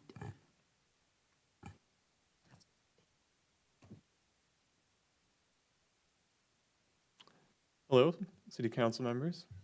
I'm Ethan Karlinski. I currently live in the Juanita Beach area, and I grew up in Kenmore. I'm here to voice my support for the closure of Park Lane to cars in support of opening it for pedestrians. I've recently been learning a lot about walkability and urbanism and that sort of thing, and growing up in Kenmore, I've seen it grow from a place where there really wasn't much to do other than live there and then drive to other places. But now it's got the hangar, it's got Wednesday farmers markets, and the bridge party was awesome. And all of these things, seeing them growing up in Kenmore has really got me excited about what Park Lane could become, and having it be a place where you can ping pong between businesses without having to worry about waiting for someone to let you cross the street, maybe having a conversation with somebody without having to pause every time a loud car drives by. And I really don't think that the elimination of 17 parking spaces will be much of an issue for people. People walk much further distances all the time. Alderwood Mall is twice as long as Park Lane. And you go to U Village, it's similarly sized, but the middle part of it is all car-free, and it's still a vibrant, lovely place to be. So, yeah, I would support the closure of Park Lane to cars. Thank you very much. The next speaker is John Hanson, followed by Catherine and Annika. Welcome, Mr. Hanson. Hello. Thank you for allowing me to ask my 3 questions. Again, my name is John Hanson. For 427 days, we've had an application in with the City of Kirkland for a sewer installation project at the junction of Northeast 73rd and 132nd Avenue. So my 3 questions are, can we get a project number? Can we get a description of the process that we're in? And can we get some timelines associated with that process? The only reason I'm here is I'm at my wit's end. I don't know what to do. Like I said, I have no project number, I have no process, and I have no timelines. The background of this is, the reason why it's difficult, is the property concerned is in Redmond, and the sewer solution is in 132nd, which belongs to Kirkland, which is why there's an interlocal agreement in order to sort this out. To go into ancient history, a man named John Buckwalter, I don't know if he's still with the city, he approved exactly this sewer solution 800 days ago. It was ready for pickup. The previous owner of the project never picked it up, so we reapplied. And then a man named Josh Pansky, I talked to him a few times, and he talked about wheeling fees and things like that. And then latest was Tuan Phan, who sent us potholing to see about the Kirkland sewer in order to come back to the sewer solution that we had. So this sewer solution, like I said, was already approved. It wasn't picked up. What we were asking for was reapproval of exactly the same solution, 427 days. And all I'm looking for is a project number, some description of the process that we're in, and some timelines associated with that. To bring you more recently, someone named Julie Underwood wrote to me to tell me she's not going to give me a project number or a description of the process that we're in or timelines. So, like I said, I didn't want to disturb you with this. I'm at my wit's end. I didn't know what else to do. Thank you for listening to my questions. I'm going to add one more thing to that, please. So I'm with John Hanson. But my overarching comment to all, or to what John has added is, everyone wants housing, and this is about providing more housing. Everyone wants it to be affordable. The number one thing about housing being unaffordable is exactly this. Cities make it so hard to get through. There are hundreds and hundreds and hundreds and hundreds of thousands of dollars added to every project just trying to get through permitting. It doesn't need to be this hard. And we can make housing more affordable. I leave it with you. Thank you. Thank you both for your comments. The next speaker is Catherine Hatlalid, followed by Annika Shinoda, Jan Young, and Susan Vossler. Hello, City Council members. My name is Catherine, and my pronouns are she, they. I'm here tonight as a member of the community, as an educator, and as a member of the LGBTQ+ community, because I believe that the Pride Sidewalk needs to be repaired because of what it represents, which is acceptance, which we were speaking to earlier today. It tells the entire community and whoever comes to Kirkland that we accept everyone and not just those who are easily accepted. As an educator, we have trainings at the beginning of every year that deal with, talk about warning signs for mental health and problems and suicide. And one of the things that we are taught is that students who are a part of the LGBTQ+ community are far more likely to commit suicide and have mental health problems than their fellow classmates. And a lot of this comes from a lack of acceptance, from feeling as though their community and their peers hate them. This sidewalk sends a clear visual message that you are seen, you are welcome, and you are accepted. The first time I saw a Pride Sidewalk, I was in Vancouver, British Columbia, and I had just come out to my family and my friends. And while my friends and family were super accepting, I was worried about how my community would react. And the second I saw a Pride Sidewalk, it felt as though a weight was lifted off my shoulders. Even though I didn't know a single person in that community, I felt safe and accepted. I felt seen. The Pride Sidewalk in Kirkland does the same thing. It says that even though there are people in the world right now who do not accept you, we do. We see you and we welcome you. I hope that Kirkland chooses to stand up for their whole community and say what the sidewalk represents. We see you and we accept you. Thank you, Catherine. The next speaker is Annika Shinoda. Welcome, Ms. Shinoda. Hello, everyone. My name is Annika Shinoda. I'm 17, and I'm a junior at Lake Washington High School. I enjoy reading, writing, and history. I'm also an Asian bisexual woman, and I'm here to speak about the Pride Sidewalk in Kirkland. I didn't really begin thinking about my queerness until middle school, and from there it was a long road to self-actualization and self-acceptance. As you can imagine, there were some, but not a lot, of resources for kids like me, especially kids like me who are navigating what it meant to be a woman, a person of color, and queer. I'm telling you this because that crosswalk down at the marina is a symbol for queer people across Kirkland. It represents us as a community, our queerness, our trans and intersex siblings, and our community members of color. On Monday, I was out on that marina sidewalk writing messages to my community. I went home with chafed knees, sore from kneeling on hot, dirty pavement, and to tell you the truth, I was angry.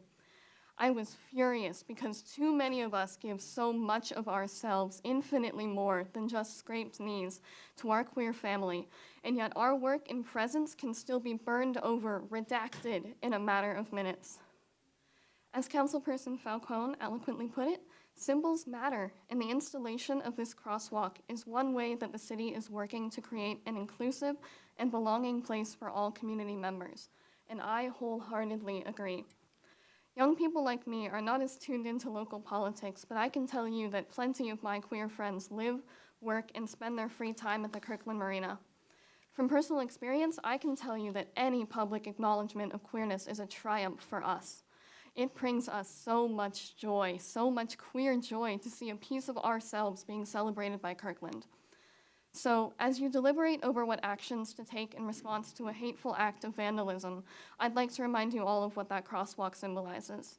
A community full of love and strife and new life and hope, and I hope that tonight you will all choose redress. Will choose to continue to uplift a part of your community that works tirelessly to protect itself and to be heard.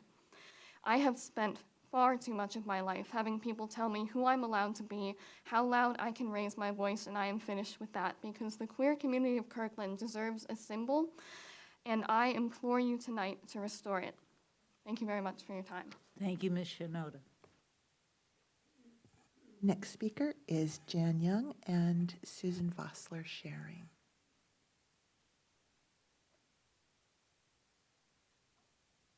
We have a slideshow to show you.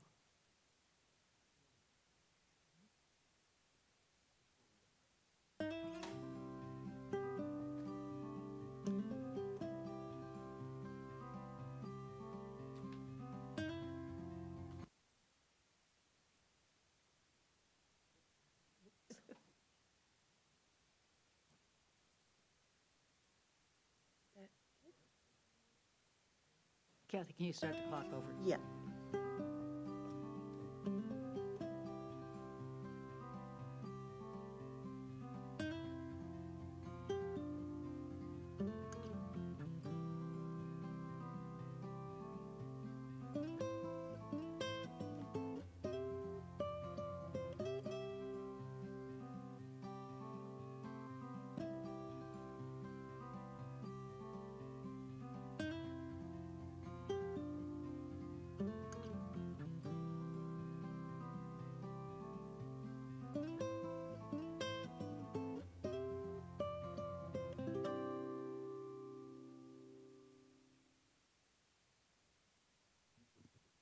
Hi, I'm Jan Young, and I represent the Eastside Pride Pacific Northwest Group.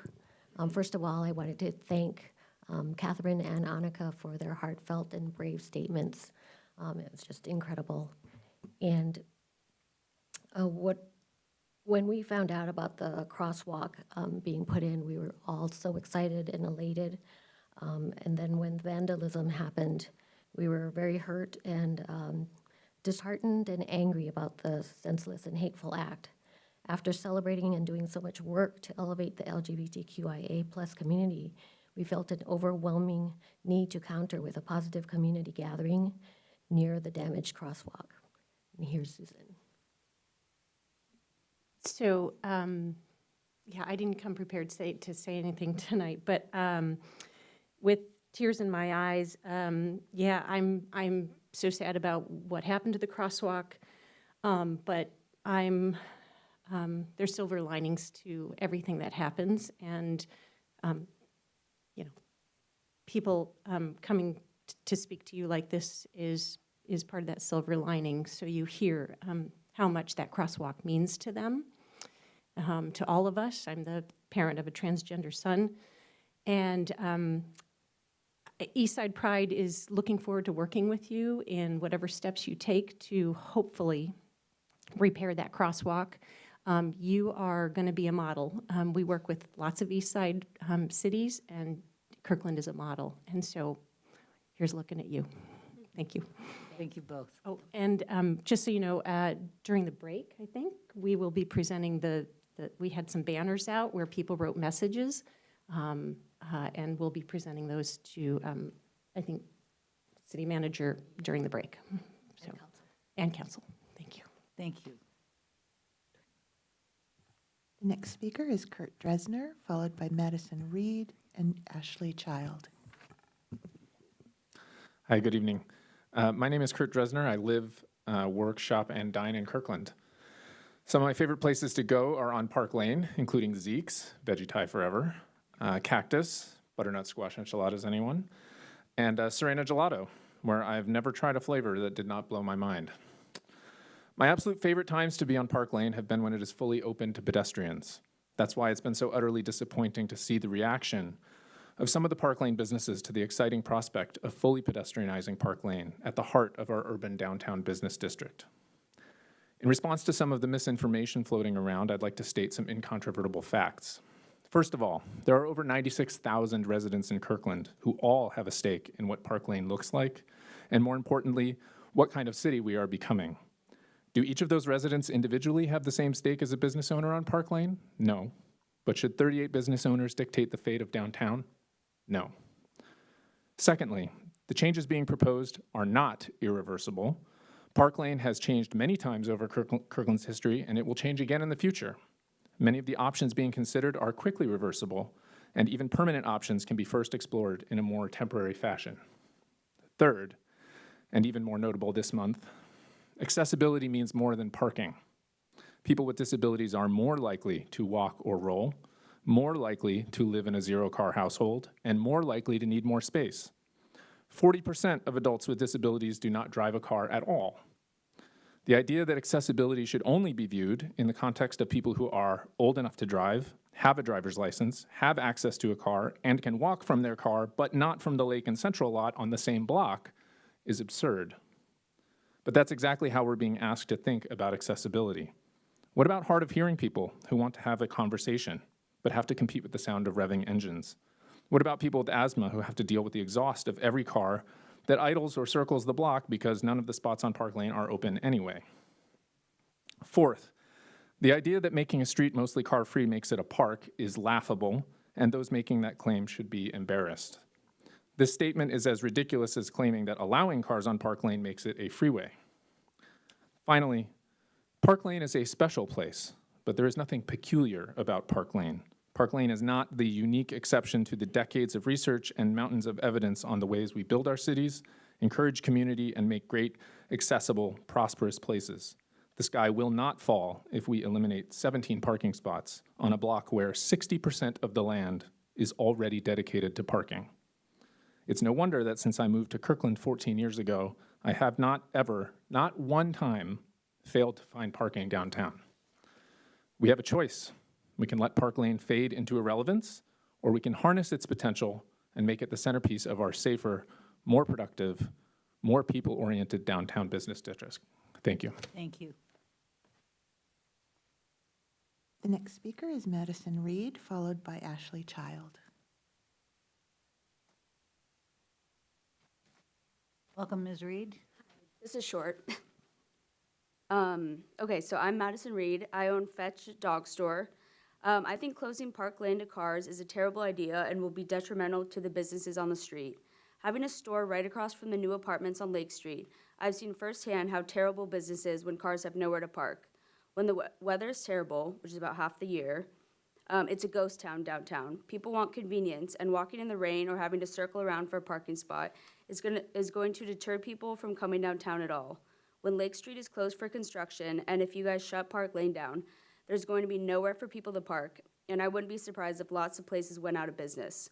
Our businesses are a huge and integral part of this community, yet it seems like you're doing everything you can to make it impossible for us to stay. If 38 out of the 38 businesses on Park Lane are against this closure, then it seems like the choice should be clear. Thank you. The next speaker is Ashley Child, followed by Alex Zimmerman. Welcome, Ms. Child. Thank you. Good evening. My name is Ashley Child, and I am the owner of Nyanza Bridal. I am here tonight with regards to the proposal to close Park Lane and would like to voice my opposition. Nyanza Bridal is located at 123 Lake Street South, directly across from the new Villa Apartments. For the past 2 years, my business, like so many others, has been significantly impacted by the construction and especially the elimination of parking during construction of this new building. I know firsthand what it is like to not have parking available in front of or even near my business, even for those who are elderly or handicapped. For 2 years, I heard about it daily from every single customer who set foot in my store. And I know it had an impact on their experience at my business.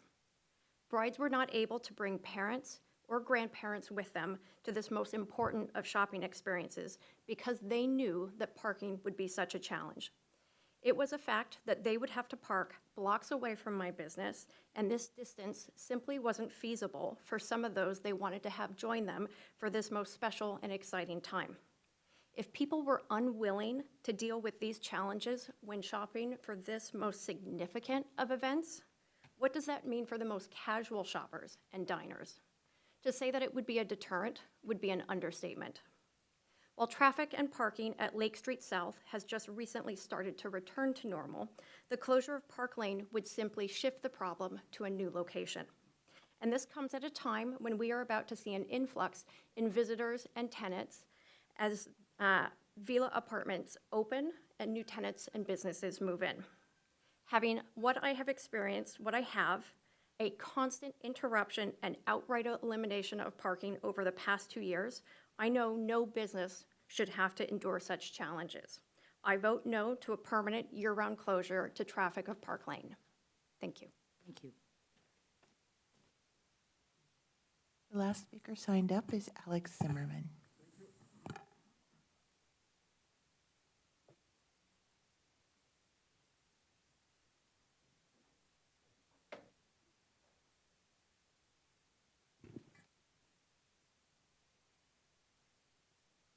Sieg Heil, dem Nazi Gestapo fascist, a mafiosi.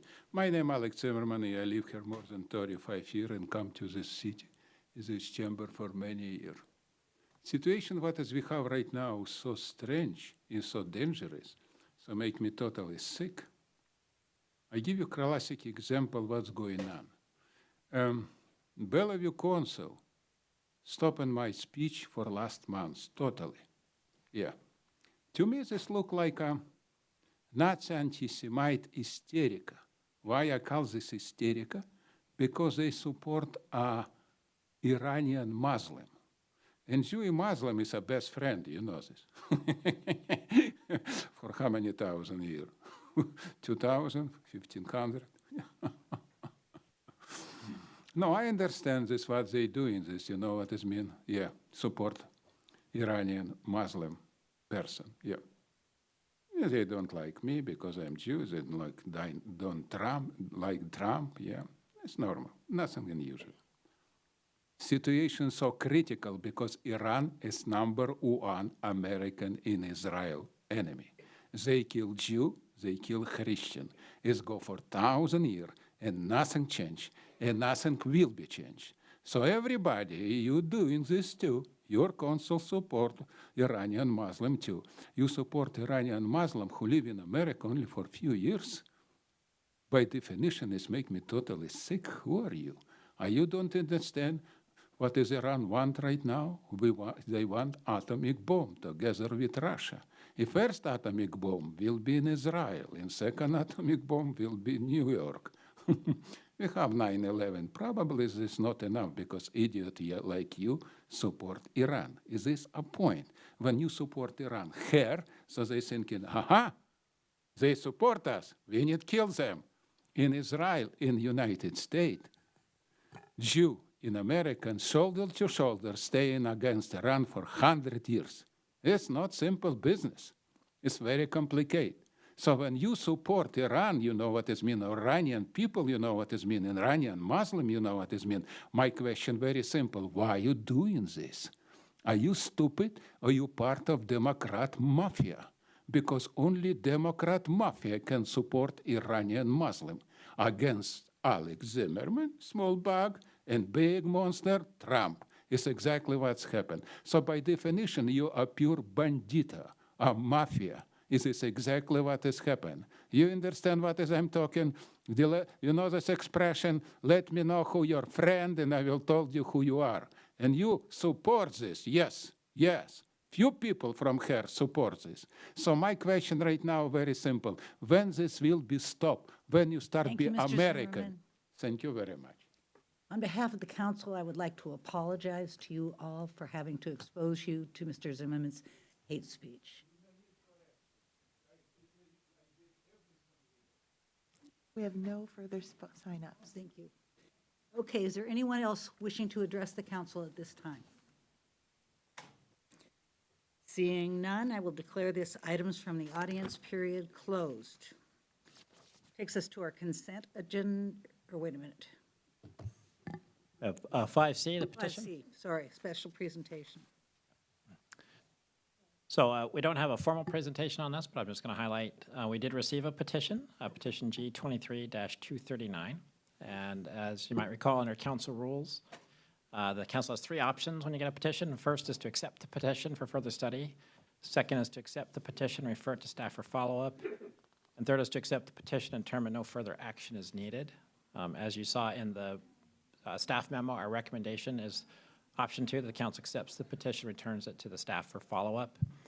It would be our intent to include it as part of the Park Lane study, which is going to be brought before the council in September for a study session. But the other options are also available to the council. So happy to answer any questions that you might have. Questions, council? Councilmember Black? Thank you, Madam Mayor. City Manager, are you looking for a motion on this? Yeah, we need a motion to dispose of the Madam Mayor, I'll get petition. the discussion started with a motion. Motion to accept the petition and refer it to staff for follow-up. Second.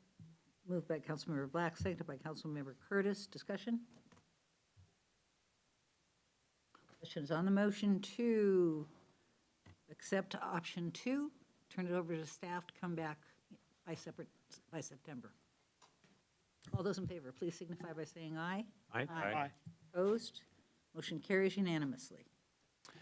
Okay, just one additional comment. We have been told that there might be additional signatures for this petition, and we, as staff, would be treating that as an addendum to this petition, not as a separate petition. So as those come in, we'll just go ahead and add them to this document for September.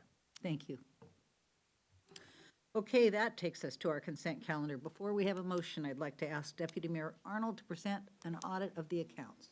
Thank you, Madam Mayor. We had payroll in the amount of $5,616,456.79 and bills in the amount of $8,738,455.21.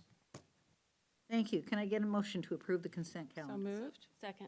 Been moved by Councilmember Falcone, seconded by Councilmember Curtis to accept the consent calendar. Any discussion? Councilmember Nixon. Thank you, Madam Mayor. I'd like to pull item 8H1 from the consent calendar and add it to the regular business agenda. Thank you. So the question is on, do I have to have a motion or anything for that? It's just pulled. It's just done. Okay. What about? Does it equal an amendment? No, I think any council member can pull an item from consent, and then you would just add it to business. Okay, then can I get a vote to approve the consent calendar? No ordinances. All those in favor, please signify by saying aye. Aye. Opposed? Motion, consent calendar is approved. Okay, that takes us to item 9, our first business agenda item, automated noise enforcement update. City Manager. Okay, thank you, Madam Mayor. So these next 2 items actually are going to be presented by our Police Chief, Sherry Harris, but the first is automated noise enforcement update, and she'll also be joined by several folks online. So, Chief Harris, welcome. It's signed out.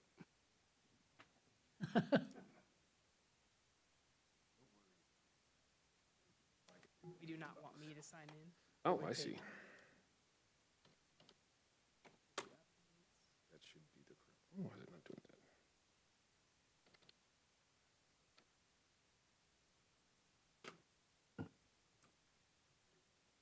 Somebody currently has this open. Do you want to open it? Read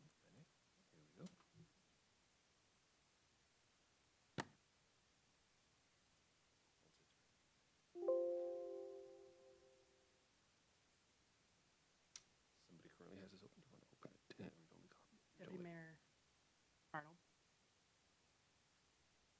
I do not have the document open. Let's try that again. Okay, yeah, we'll open it in just a moment. Just read only. Perfect. Okay. Can't. Pretty Screen.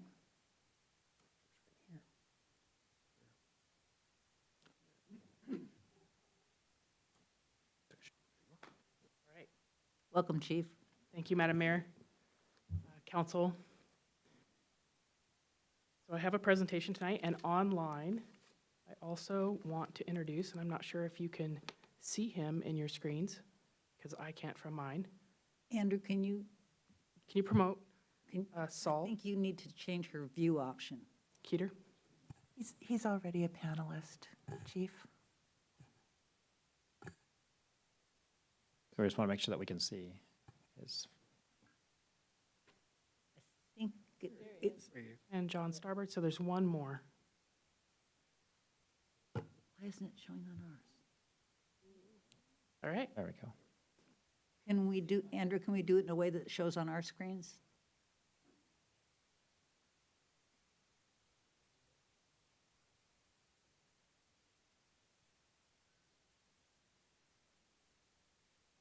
There you go. All right. Thank you very much. I want to provide a briefing tonight about some very new technology that Kirkland is partnering with. I'll let the vendor actually introduce himself on some automated noise enforcement technology. And so just let Saul introduce himself. Hi, everybody. Saul Kiter here with Cithron. We're the company behind the automated vehicle noise enforcement. And we're a very young startup, and Kirkland is our first pilot where we're actually piloting this new technology. So we're really excited to partner with the city and partner with the chief on this really cool technology. I would like to point out he has a pretty fantastic microphone. I noticed that he looks like a DJ. Yeah. Very thankful as well to Public Works Operations for supporting this project. They've had a lot of support from them as well.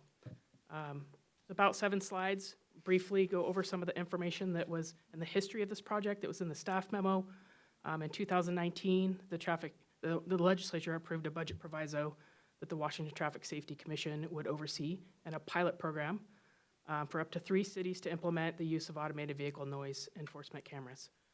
But in 2019, they didn't exist. And since about 2020, we have had an increase in complaints on noisy vehicles, noise in general, but certainly on racing vehicles and loud vehicles. And so the department and city staff asked the Traffic Safety Commission to allow us to try this pilot program with your support and the city manager's support as well, and improved an agreement with Saul's company to develop that integrated vehicle noise technology. I've put just one of the heat maps that was in the staff memo, and that's 911 calls that were received in 2021 regarding racing. And so you can see the bright red spot there is where the most calls have come in on racing. And I think there's some community members behind me that might live really close to that location. But you can see that we have them in different places within the city. There was another heat map in the staff memo on modified vehicles and loud vehicles and exhaust, but focused our first project on Lake Washington Boulevard near 59th Street and Houghton Beach Park. There are signs that are posted there about street racing noise pilot program in progress. To warn motorists, that is part of the proviso agreement as well, requirements, that we have an informative landing page that was developed. It's on the city's website. We had a press conference that Councilmember Pascal supported us at, and then just want to make sure that the community is aware that that's going on there. And really, the goal of this project is to try and see if you can capture noise violations that involve vehicles. The proviso was extended this year, and it expires June 25th of 2025. And so it would have expired in June of 2023, but it was extended for an additional amount of time. And there were a couple other standards that were in the staff memo, and I just wanted to share them because if you try to decipher this, it's pretty confusing. Based on what kind of vehicle it is, a motorcycle, what's the weight of the vehicle, when was it manufactured, what's the speed limit at the time, and distance. So there's a lot to this project that we're trying to capture. Lake Washington Boulevard is under 45 miles an hour speed zone, so that's what we're looking at right there. But really, in general, most of our police officers cite for a modified exhaust, and I did share that in the staff memo that the WAC is pretty complicated. So just want to show this picture right here, and there is a big arrow that's there at the corner. What kind of looks like a giant microphone. That was the first device that was installed in October of 2022, and that's about the time we did the press conference. And it had about 8 microphones and a camera. It was connected via modem, had a protective case. There were about 3,000 incidents in the first month that were captured. All facial features are blurred in these videos. They're in secure storage. It really is with the vendor. We could ask him to see those videos, but we do not have like a portal where we can go look at them. I'll just say that weather conditions severely impacted the performance of the first equipment, and there was a lot of rain and snow this winter. And so there was a second device that was built with 16 microphones and a camera, improved technology. Now it's using 4G, 5G technology, and there's a 20-second audio video recording. And then they're developing some super cool kind of heat dot signatures that locate the source of the noise, and then some object recognition as well. So pretty phenomenal software that's going on behind the scenes. Yes, Councilmember Van Cole. Thank you, Chief Harris. Can you just confirm for those watching that the second to last and third to last bullet point on the first list applied to the second device as well, that their facial features are still blurred and that they're still securely stored? Yes. Thank you. The improvements, I should have said, are the following list. And then I'll just stop for a second and see if Saul has anything he wants to add to that. Yes, those features also carry through into the second device. Those are software features. So we basically implemented those features before we installed the first device. To the weather point, which was one of the initial points, we installed the new version of the device back in May. And all throughout the rain, the device and the microphones held up perfectly well. So we're really excited about the findings from the improvement of the case design itself. So those are current pictures of the equipment today. The next couple slides, I'm going to share some examples. And unfortunately, the sound is not going to come through like you wish it would. Like, I wish it would, so you could really hear this, but this is a view of Houghton Beach South. This is from October, so this is the initial equipment. And the sound level bar in the bottom right-hand corner is going to give you an idea of the sound that a vehicle that's coming down the boulevard will emit. You can see the little, do you call that, is a technical term, Saul, a heat blob? Yeah, I think that's the technical term. Okay.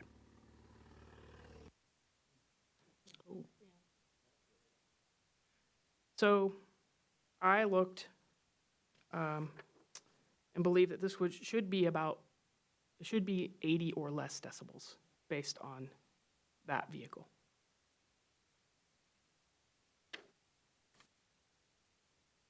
So this is the equipment that's there now, and I might play this twice, and I'll just allow Saul to talk about what you're going to see. So what we see here is the implementation of the new software, which the chief mentioned. We have both object recognition running on the vehicle type. So you see a motorbike, you see a car. There's a confidence level that sits alongside the top of the rectangle that states with confidence what that vehicle type is. And then the second thing you'll notice is on the video. I was going to try and play it again, but it's not going to work. Well, you saw the heat blobs kind of riding on top of the vehicles. That's actually a technology called Acular, and Acular is a framework for acoustic beamforming within Python. Basically, what it does is it determines where the source of sound is and then kind of spreads a blob of sound ratings out from that central blob to show exactly kind of where the most sound is coming from.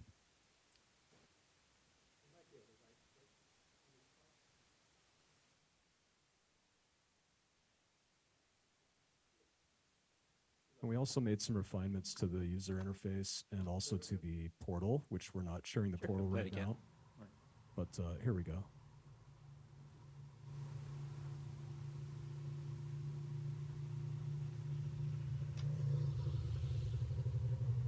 So you'll notice that for a brief moment there, the Acular blob tracked the motorcycle, and then the motorcycle exceeded the preset decibel threshold of 92 dB. And once it did, it crossed over that, a snapshot was captured, and we have this capture. Councilmember Cruz. That was my question. So when the threshold pops up, it's that particular vehicle has maximized the range of noise it can make. That's correct. Yep. Then I just put this back so you could see that motorcycles really would be, again, less than 83 decibels, and so that was 94. Certainly some great technology that is still working on refining that. And I think Saul could share, we've kind of had to increase the decibel level to try to find where you wouldn't be just capturing. There's a lot of loud vehicles out there. So. Yeah, since we installed back in May, we've realized over 2,000 90 plus dB incidents. And typically there's an array of vehicles. We tend to see motorcycles, foreign market made vehicles, so vehicles that were manufactured outside of the United States. Inside of the US, we have pretty strict regulations on the sound pressure that a vehicle is allowed to emit from a factory state. But outside of the US, those same regulations don't necessarily apply everywhere. So when we see foreign-made vehicles that cross over that sound pressure threshold, that's why. And yeah, to the chief's point, we're continuing to advance the technology rapidly.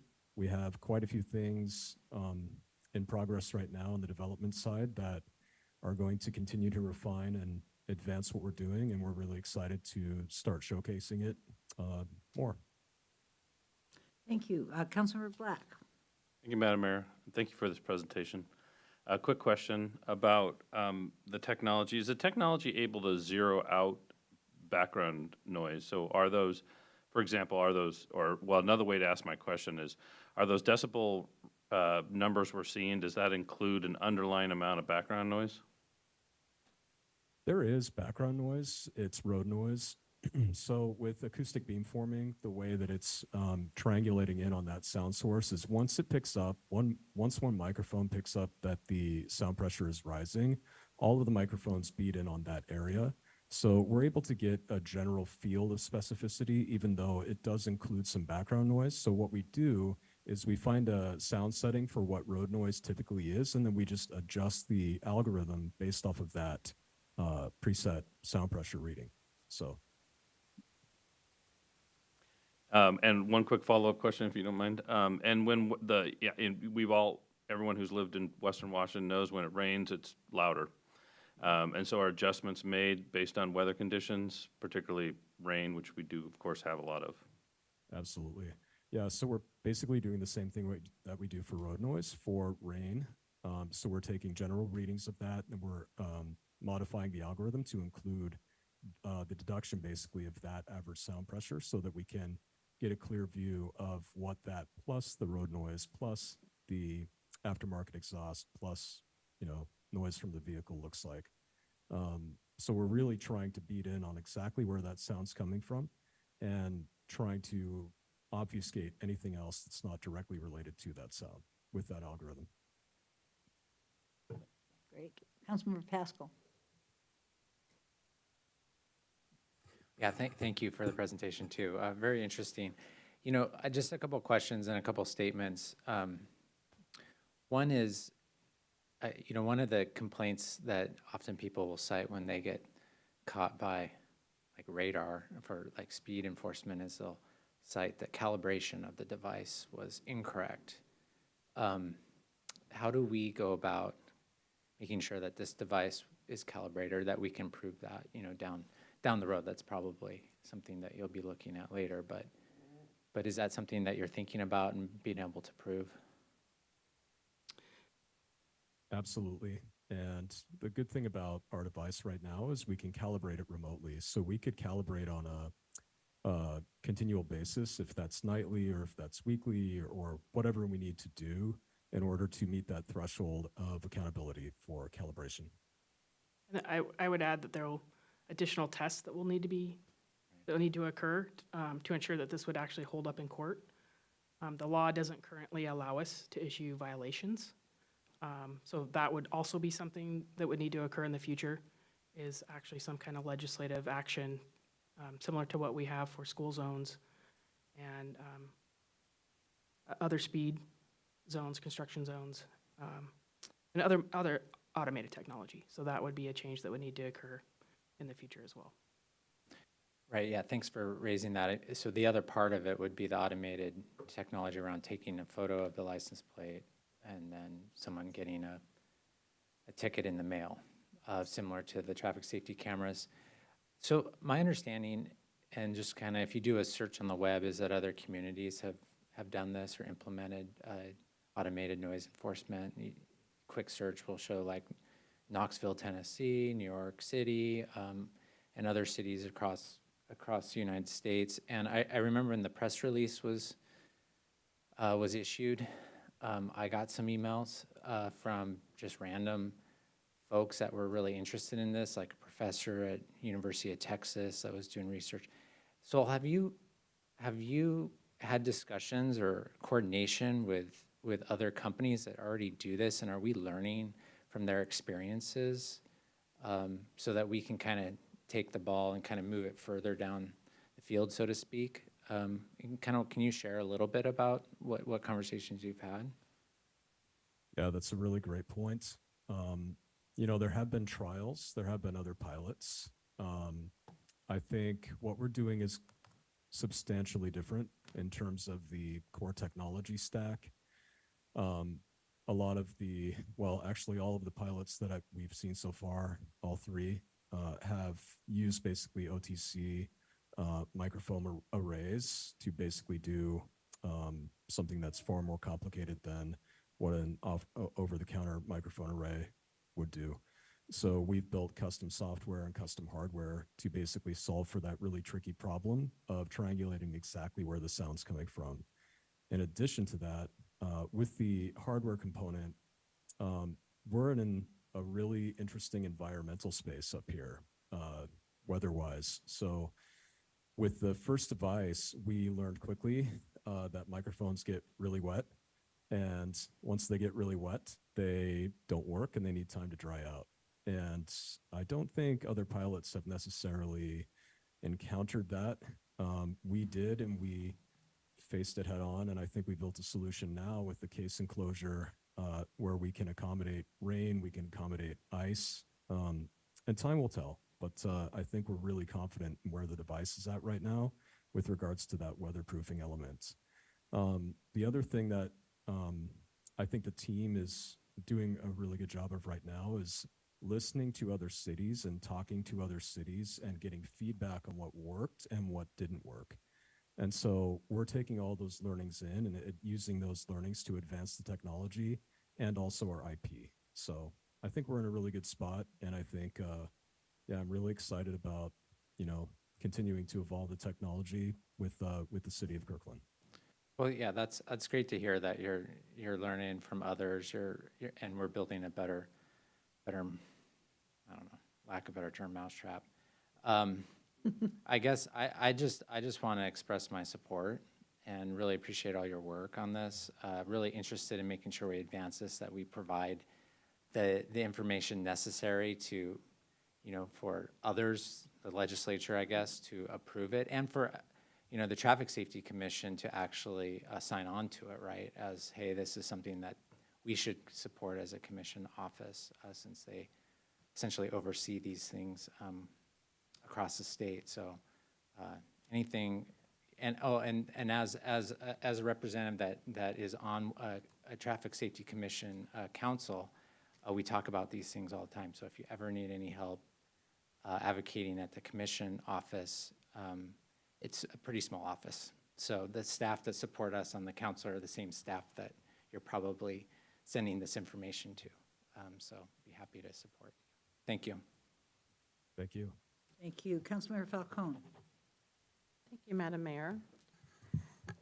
Well, thank you for this. It's kind of interesting to see the change in technology just through this pilot, which is kind of cool that we got to be a part of that. I have just a few questions.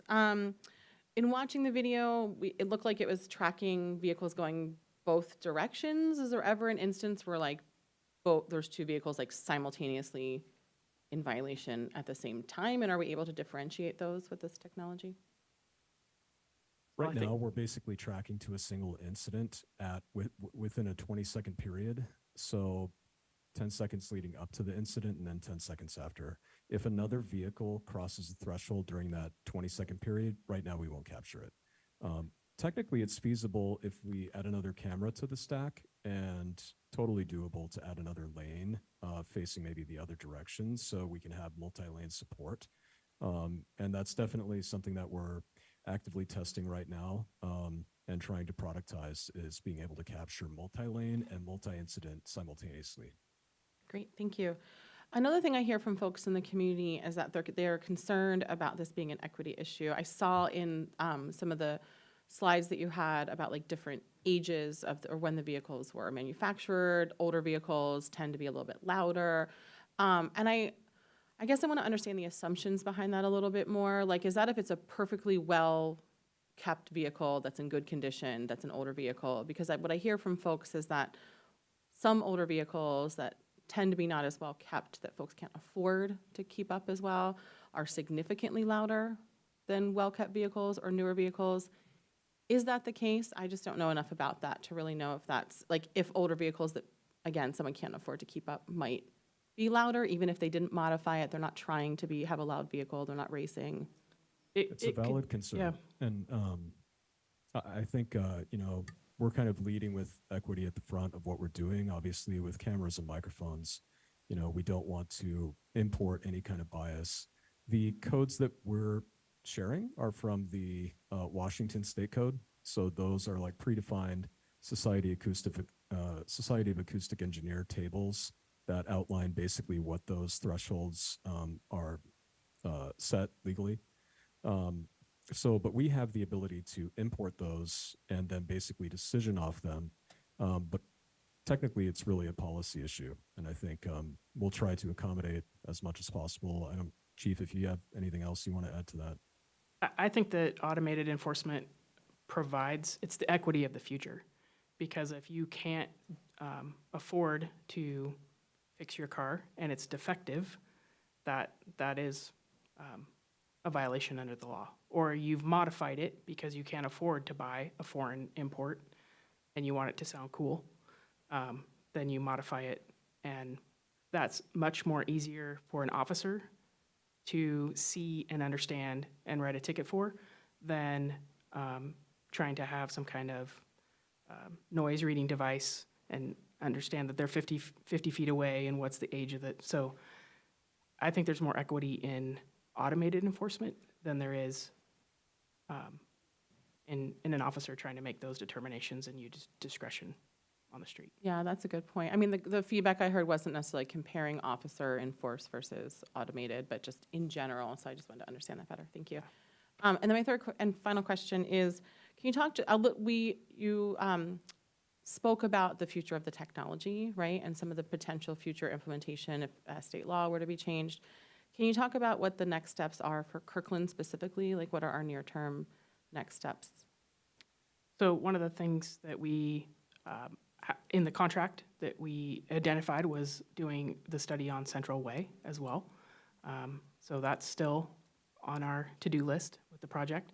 And then just being able to, I mean, it's really a lot on Saul and his company and defining that software so that you can identify those vehicles and overcome some of the challenges. It is still partly a street racing proviso. So when you talk about vehicles that might make sound at the same time, many times racing vehicles are going to do that. So that's still important. And Saul, do you want to add anything to that? Yeah, I think we're working on the second device, which we'll install on Central shortly, and it's going to have even more upgrades than the device that we installed on Houghton in May. So we're really excited to showcase that. And to the street racing point, I think with the installation on Central Way and the way that the camera will be, the direction that the camera will be facing, we did some in the field data gathering for a couple weekends in a row late last year, just to kind of get a capture of where street racing egress is from downtown Kirkland, and it's really that intersection on Central Way and I forget the cross street off the top of my mind, but Central Way right next to Google Campus. And so we're really excited to start capturing street racing incidents. We have captured a few incidents already where there are a number of cars rolling through the camera on Houghton and late at night, and they're very close together, and they have a lot of spoilers, and it's very loud.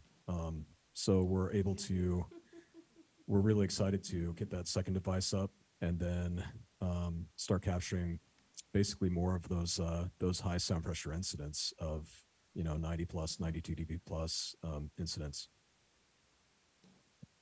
Thank you. Councilmember Curtis. Thank you, Madam Mayor. Thank you, Chief Saul.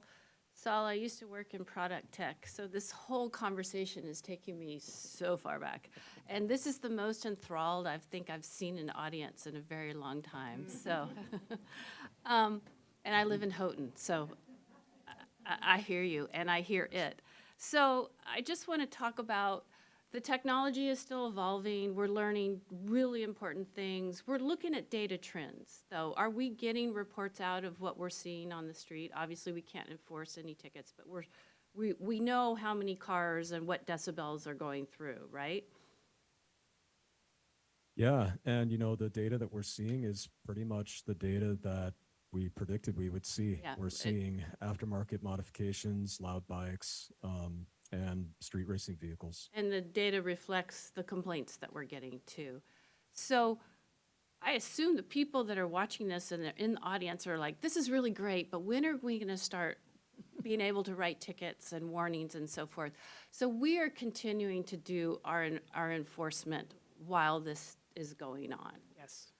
And when we're doing that, how are we determining the decibel level of the cars, the vehicles that are going by? We do not currently enforce decibel levels. We are the most common enforcement would be for having a modified exhaust. And we're doing that, how are we Well, you can see it, Okay, you can hear it. okay. There are often other violations that occur, like speeding Mm-hmm. as well. Okay. In talking with some of the traffic officers about their experience, it's typically there's a vehicle, they can hear it coming. Yeah. And then they turn on the radar and Yeah. they capture a speed reading and stop them. Okay. Well, I just want the community to know that we're still doing that while we're doing this Yes. beta test. My other questions are what is our timeline? We're going to do this for 2 more years. We realize that we need to do advocacy in the state legislature to allow us to use this technology to write warnings and tickets. What is happening in that space, and how can I help? Well, I think what we said earlier, and that Saul could confirm this, is just continuing to improve this. So when it's ready to be rolled out to the legislature, that the evidence is tight, that it would hold up in court, that the technology is identifying the vehicle, and all of those things, continuing to blur faces, but capture license plates. So continuing to improve all of that. Okay. So not next session. Saul, that starts in January? They'll pre-file in like November? I Yeah. believe so.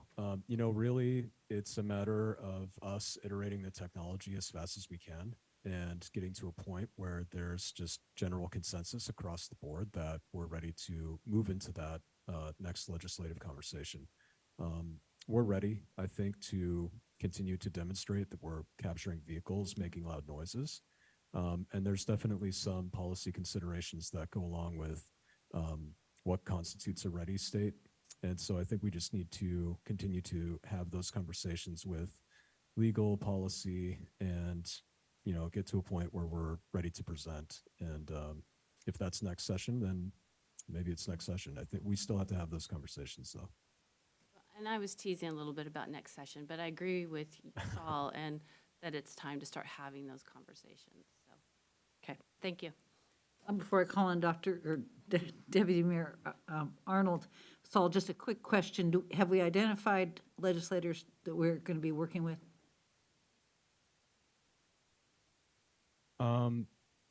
We have pushed through a proviso at the state level, and so some of the senators and House reps that have been in support of the proviso in the past, Senator Hobbs, I feel would be champions of the project. Great, thank you. Deputy Mayor Arnold. My questions have been asked and answered. All right, thanks very colleagues. much. Thank you. Oh, sorry, Councilmember Black, back to you. Thank you, Madam Mayor. If everyone else has already had a chance to speak, I just want to make a quick report for my colleagues and also folks in the public.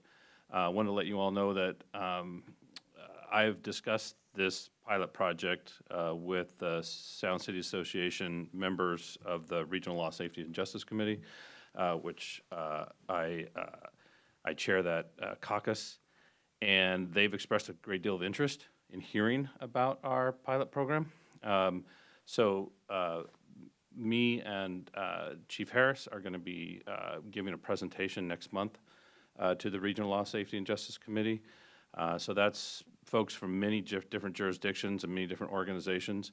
But I think it's a real thank you, Chief Harris, for making the time to do that presentation to that group.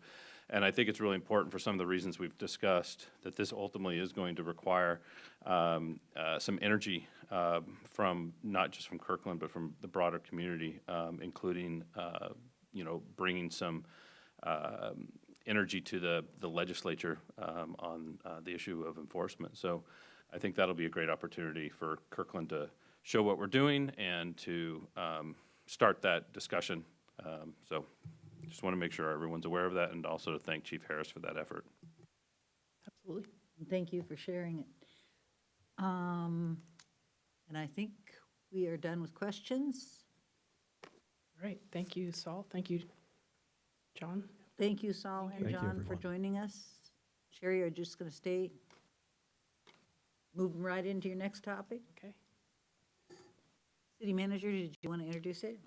Just was going to introduce the next topic, which was a conversation that the police department and the city manager's office has been having with the school district about evolving the school resource officer contract to what we're calling community resource officers. So once again, the chief is going to give you an overview of that, and we're happy to answer any questions. Council Bayham.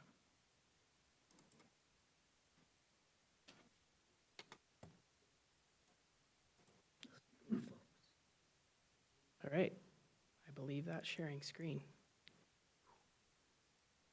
Thank you very much, Madam Mayor, Council, for allowing me to talk a little bit about a school resource officer reimagining program that we expect to be called a community resource officer program in the very near future.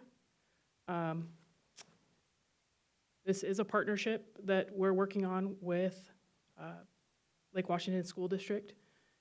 Again, our primary purpose in the strong relationship that we've had for many, many years is really to keep students out of the criminal justice system, to provide expertise and guidance to the district related to threats and safety and security, to increase understanding of the district and the department's operations and the impacts on service and response from both, and to also have positive interactions between law enforcement officers, school staff, students, and family. It is a huge opportunity to connect with staff, students, and connect them with supportive services.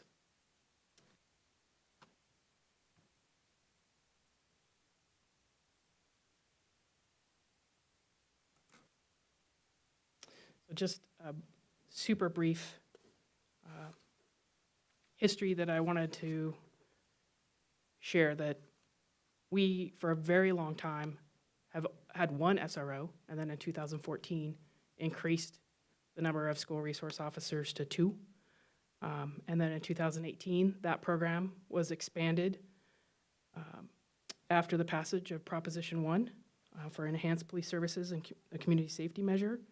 And then there were SROs assigned in high schools and middle schools. And in 2020, we did a very robust process. Thank you, Mr. Lopez.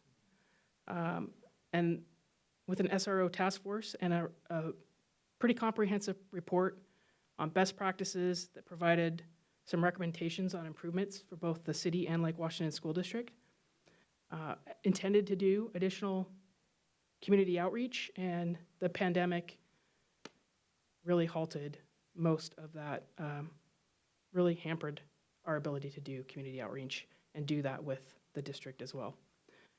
In 2022, just last year, on July 5th of 2022, so 1 year ago, the city and Lake Washington School District reduced the number of SROs to 4, deploying them in learning communities, so expanding the amount of work that one SRO would do in more of a learning community model. The district reallocated a portion of their budget to student mental health support programs. And while we had the authorization for 4 SROs this last year, we only filled 3 positions based on a lack of qualified applicants. So again, we're not just filling these positions unless an officer is actually qualified to do this role. It is extra duty, it is ancillary, it is above being a patrol officer. And so we're here again in 2023, and the district approached us after realizing some significant budget issues and engaged to reduce the number of SROs and reimagine the deployment of officers in schools. So we've been having conversations with the district at length on what would that look like, how could we ensure that the partnership continued, and in what would that look. And so kind of pulled some of the most important information out of the staff report. This partnership is mutually beneficial. We want to continue to make adjustments to the program while we prioritize student safety by maintaining safety programs in the district, maintaining trained officers to respond to calls for service involving schools, and these are important calls that are Child Protective Services, CPS, truancy paperwork service. A lot of times you'll hear that called BECA orders. Trespass paperwork service, responding to 911 calls, and have a fairly significant list here that the district and the department have been working on compiling, or what are the most important things? Safety programs, trained officer response, and can we convert what we have today to something that's a broader resource for the community and not just the schools.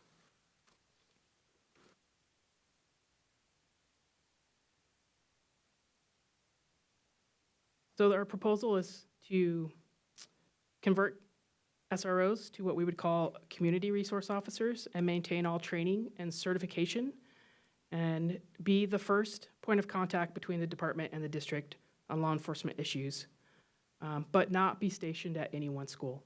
And I'll talk about that a couple times throughout this presentation. CROs would be available to deploy to other community needs, including providing support of traffic and pedestrian concerns in school zones. We've talked a lot about bicycle safety and bicycle lane enforcement around schools and kids walking to school. And while we have a traffic unit, their primary concern is also keeping the roads open and investigating crashes. They also do bicycle enforcement and lane enforcement, but emphasis patrols in our parks. We do this both on vehicles and on bicycles during the summer months. And then patrols, additional patrols on the Cross Kirkland corridor, the boulevard, and our various business districts within the city. And obviously supporting patrol during critical incidents. So I know the big question, and I've had a couple emails that I've responded to, is what's the difference? What will be the difference between having an SRO and something called a community resource officer?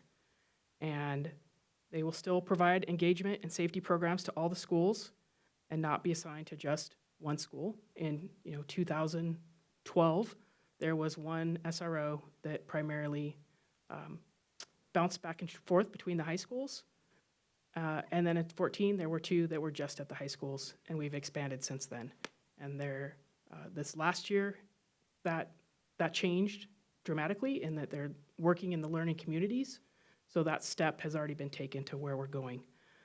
They would have additional capacity to provide training to businesses, retail, and community groups. So we typically call that ALICE training. It's active shooter training. One of our best instructors is an SRO. He's provided that training for staff here at the city. And the bullet about today, an SRO would be assigned and greeting students as they enter school. But the vision is in September, they would not be starting out their day at the school and be spending their day there. They would be handling other 911 calls that encourage schools and requests from administrators, but it would not be the same proactive policing or police presence that we've seen in the past. Be handling other calls in the city. We talked about bike patrols throughout the year, just not just through the summer months. But more importantly, they will maintain their training and be the primary 911 responder to requests from administrators or again, 911 calls. Right now, we have 3 officers that are trained in programs that are available to keep students out of the criminal justice system. They're heavily trained in constitutional and civil rights of children in schools. They understand laws governing search and interrogation of youth in schools. There's a fairly substantial list of the training that we've talked about in the last couple of years. Child and adolescent development, trauma-informed approaches to working with youth. Again, their basic training was 40 hours, and after that they had 20, and then they've had crisis intervention training for youth, and then under the law, there are about 12 different areas that they've had some extensive training. I just will share that, again, the primary reason for the conversation was a drop in enrollment but is involved into how can we reimagine this. It started with, how about we'll just have, again, go back to one SRO in each high school. And that has evolved this year into, let's not have SROs that are standing at the beginning of school greeting students. Let's have community resource officers that are available for the community, but are primarily responding to schools. I provided, well, this is from Veronica Hill, our senior analyst. I shouldn't say I provided this. And just an overview of what the funding would look like. We currently, again, have 3 officers who meet all the criteria for training. And while we had a 4th position that was authorized, we would freeze that position at this time. The school district is, we've been talking to them about providing half the funding for 2 officers and supporting our 3rd through Proposition 1.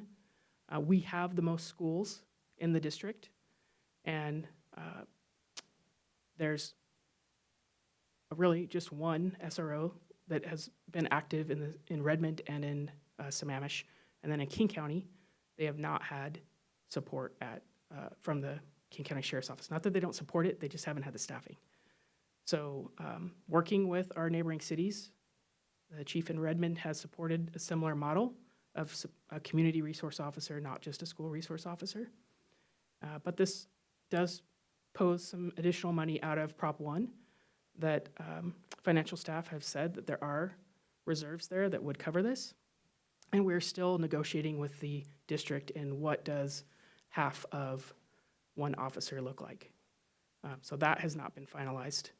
But I put this in the memo to ensure there was an understanding of what a dollar amount could be. It wouldn't be more than this, but it could be less than this.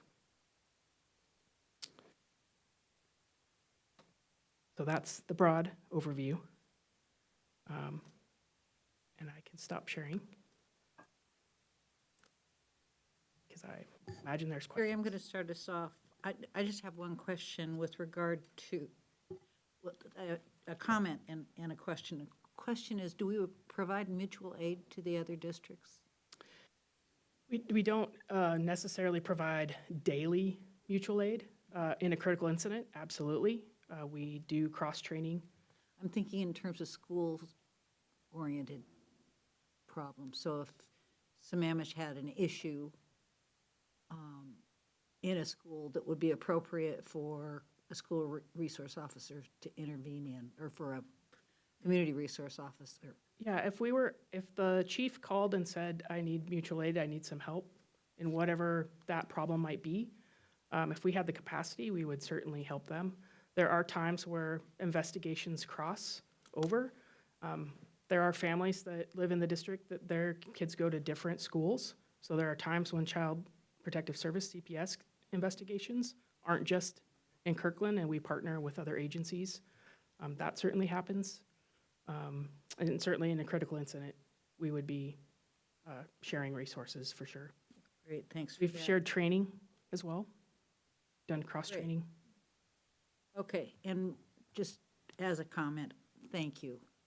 I think that Kirkland has been in the forefront of developing this program, and I love that you remarked a couple times that it's evolved this way, because it's a healthy evolution. I feel like every time we look at the process again, we come up with something better. So I'm excited about the community resource officers. I really think it's important that we maintain that level of training for those who are actually dealing with students and the children in the schools. But this still makes me feel like we're doing a really good job of keeping those kids safe and connected. So thank you for that. And now I'll go to Councilmember Falcone. Thank you, Madam Mayor. Well, I agree with the mayor. I'm really proud of the direction we're going. I'm really proud of the thoughtfulness in each iteration of what we're doing. I know that, as we all know, this is a conversation we've been having for quite a long time. I was on that, as you recall, said task force that we had a few years back.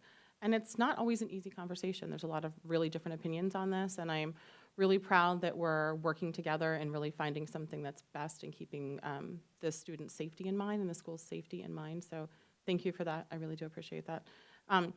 I won't repeat all the comments that I've made at previous discussions. I've made quite a few on this topic, other than just to say that, you know, as we know, for those who just may be joining this conversation for the first time, that are watching, you know, it's well documented that just the presence of police in schools, although making many families feel safer, hasn't been shown to improve school safety. And it also harms students, especially Black students and students with disabilities. That's been well documented. That said, even removing police from schools doesn't completely solve this issue. As we know that schools will still call 911 for a variety of situations, sometimes when necessary, perhaps some other times when not. And we need to be prepared with a plan for how to handle that appropriately and what our response will be without causing unnecessary harm to students. You know, we need a plan for our role in school safety as we move forward. And we're doing just that with this. So thank you for that. I really, really appreciate that. So I generally support the direction of the plan because of that. You know, ideally, we want to get to a place where all of our officers are highly trained enough that we can trust them to interact with our children and youth, regardless of the circumstance. So I would like to see this as somewhat of a temporary interim plan with that long-term vision in mind. And I understand that training is complicated, it's expensive, it takes folks away from actually doing the job. I completely understand that. And, you know, as this will be a new program, I'd also like us to have a check back just to see how it's going. So perhaps we could get a check back in the spring to see, you know, how things are going. Is this really meeting the needs of what we intended it to do? And if there are any tweaks that are needed, that would give us enough time if we discuss it in the spring to be able to implement for the following school year. Okay, so with all that in mind, I do have some questions. You mentioned ALICE training for businesses in your presentation. Is that something we continue to do in schools as well? We do. Okay, thank you. You also mentioned that on the district side, this is primarily a budget decision. I think you've pretty much partially at least answered this question of, do we have a sense of whether from the school district's perspective, they're viewing this as a short-term plan or a long-term plan? Like if their budget situation were to change, do we sense that they have the desire to do this purely out of budgetary concerns? I know you mentioned that that kind of sparked the discussion for us to move in this direction, but do we have a sense? I know we can't speak on behalf of the school district, but in the conversations with them. The conversations that I've had with them is that they want to continue to have a partnership. While we have really good police officers in the city of Kirkland, and they have great training, they're good people, there are operational issues within schools that if you're not kind of understand it, if you don't know the administrators, if you don't know the different plans that students might have within the school, you're at a disadvantage in handling a call. So the conversations we've had is they want to continue to have a partnership, and when the conversation started, they really felt it was dire straits, and that has evolved. They've built their budget. They've done some other things with programs. So I have not gotten a sense from them that they want to eliminate this program. Again, because of the need for partnerships and understanding of how the operations work, and again, maintaining this higher level of training. No, I support that, and I actually really appreciate that level of thoughtfulness. I was thinking more, are they going to want us to ramp up the SRO program again and have, 8 SROs again, or are they thinking that this is? I don't think so. Okay. And they will be doing community outreach this fall. They have done some notification to their community groups that they were working with this past spring, and have pinky swore that they will be doing community outreach this fall. Thank you, I appreciate that. My next 2 questions kind of are a little bit related, so I'll just ask them both together. My first is, you've shared a little bit on one of the slides and in the memo about what the types of activities that the CROs are going to be doing. I feel like I still don't have a really good grasp of what they do on a daily basis and how that will be different, and what the CROs will be doing on a daily basis. I know there's a lot of things they can be doing, and I fully support the intent of making sure we have fully trained officers who have the relationships with the schools and the school district to be able to respond in an emergency situation, that they're the best equipped to do so. I fully support that. we're thinking of what are the other things that they're going to be doing, right? And will it keep them busy enough? And I know there are other, the memo talks about how they will be doing other things outside of the school community in that time, but I feel like I just don't have enough of a sense of what that would look like. And maybe this is a conversation we can just have offline as well, just to get a little bit more of the nuances of what that's like. And then my second question related to that is, how did we land on 3 community resource officers? Was it because of that's what we currently have, and so that's what we wanted to do just for continuation of the status quo? Or have we measured the need, based on my previous question, of really what they're going to be doing on a daily basis, what we need to do to be most prepared to keep children safe? And we felt that 3 was the ideal number of CROs. So as far as what they'll do on a daily basis, Sergeant Eric Karp is their first line supervisor. That's who they report to.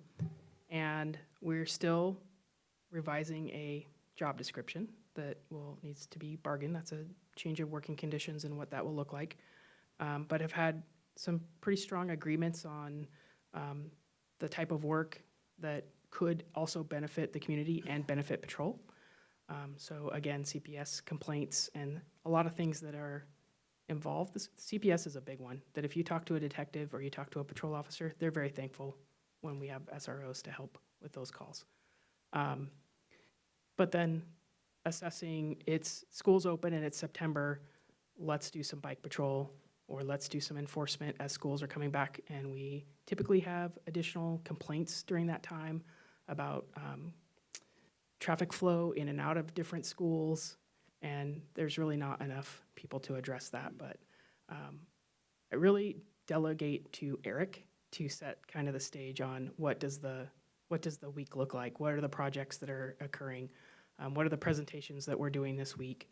He does a very good job in also teaching and does ALICE training. He has done active shooter training for the department. So I can't get in the weeds too far on that. But I do believe kind of what we outlined in the presentation in the memo will be other things that they've done during the summer that we would like to continue into the school year as well. And very honestly, yes, we had 3 SROs. They like what they do.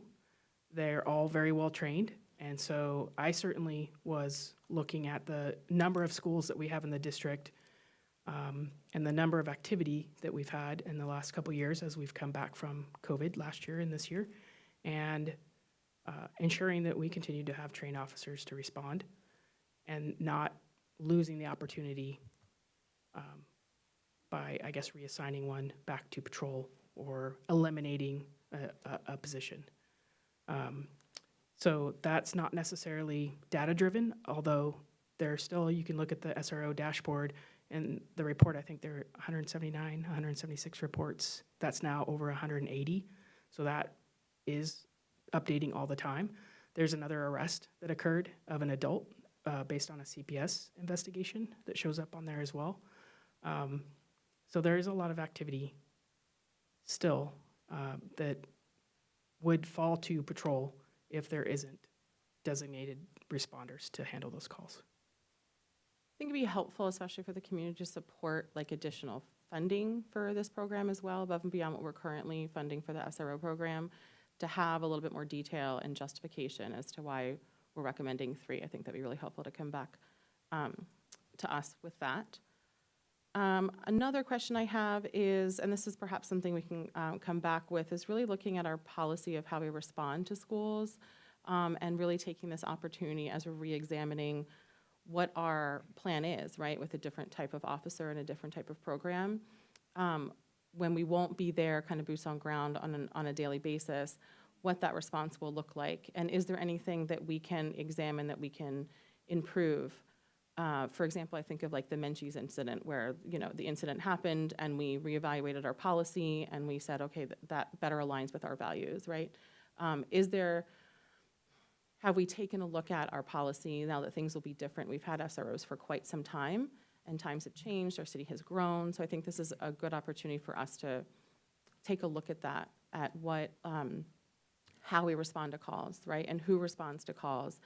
And what does that look like? I think of, my kid's school a few years ago, I got an emergency call saying that there was a stabbing in my school, in my child's third grade classroom, right? Come to find out that it was a pencil that was flicked in the air that happened to hit a kid's leg, right?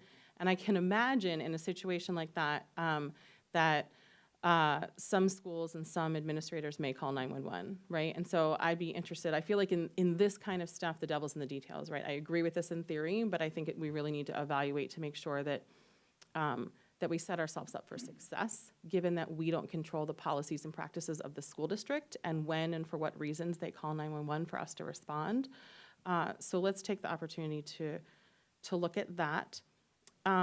Related to that, I'm also curious about what this will look like with our new community responder program as well, and what types of calls will, I guess this may be a question both for you and for city manager, of what our response would look like if it's a behavioral health call.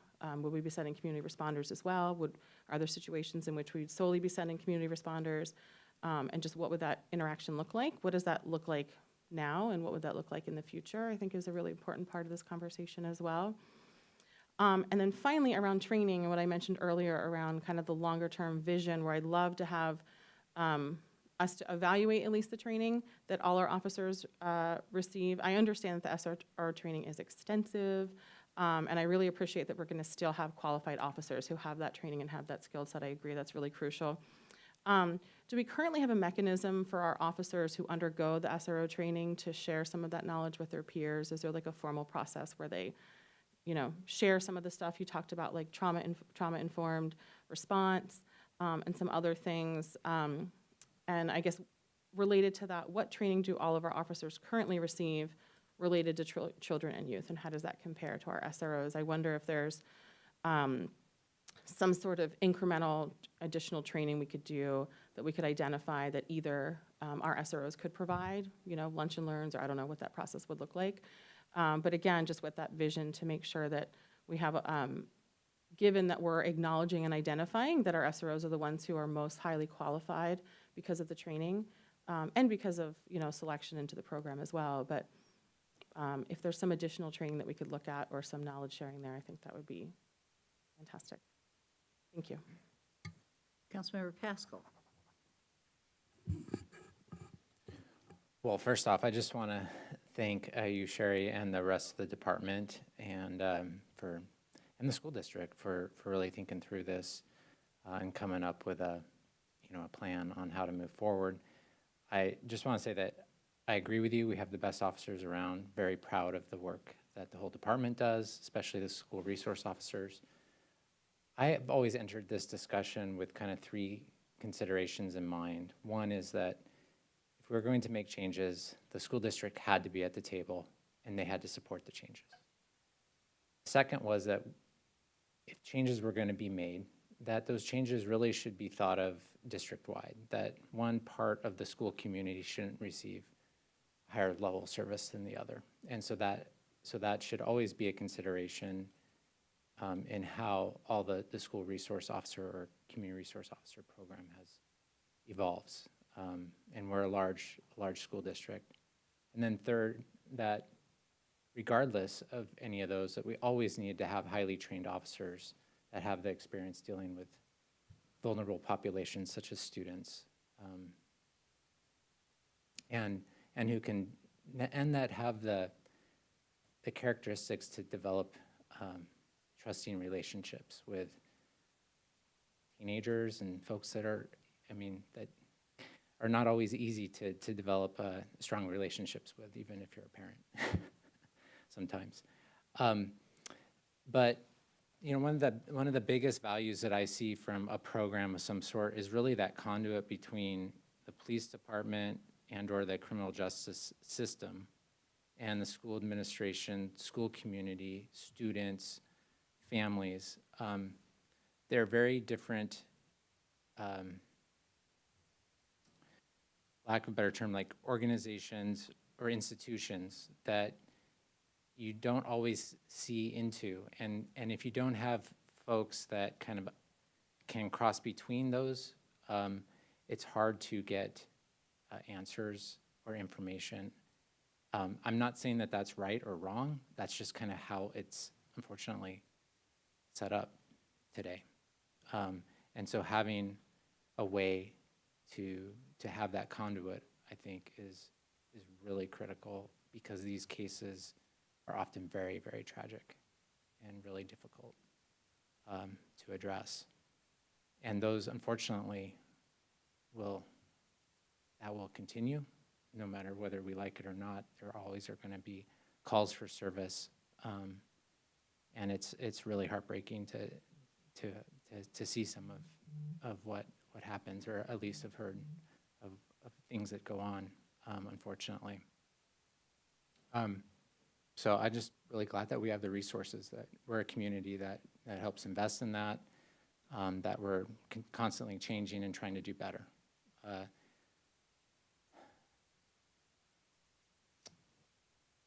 You know, going forward, I would like to see some form of stability. We've been changing quite a bit over the last 3 or 4 years. I'd like to see some stability so we can gauge to see how we're doing, what that level of service is, where it needs to be set, right? If we're constantly changing the goalposts every year, it's really hard to understand how well we're performing or not. So that's the kind of the key term that I would like to make sure gets messaged to the school district, is stability. The other thing is, you talked about communication. I think that we as a city, working with our great communication teams at the city and the school district, really would like this to be communicated to the school community at large, and not just put it on the backs of our officers, right?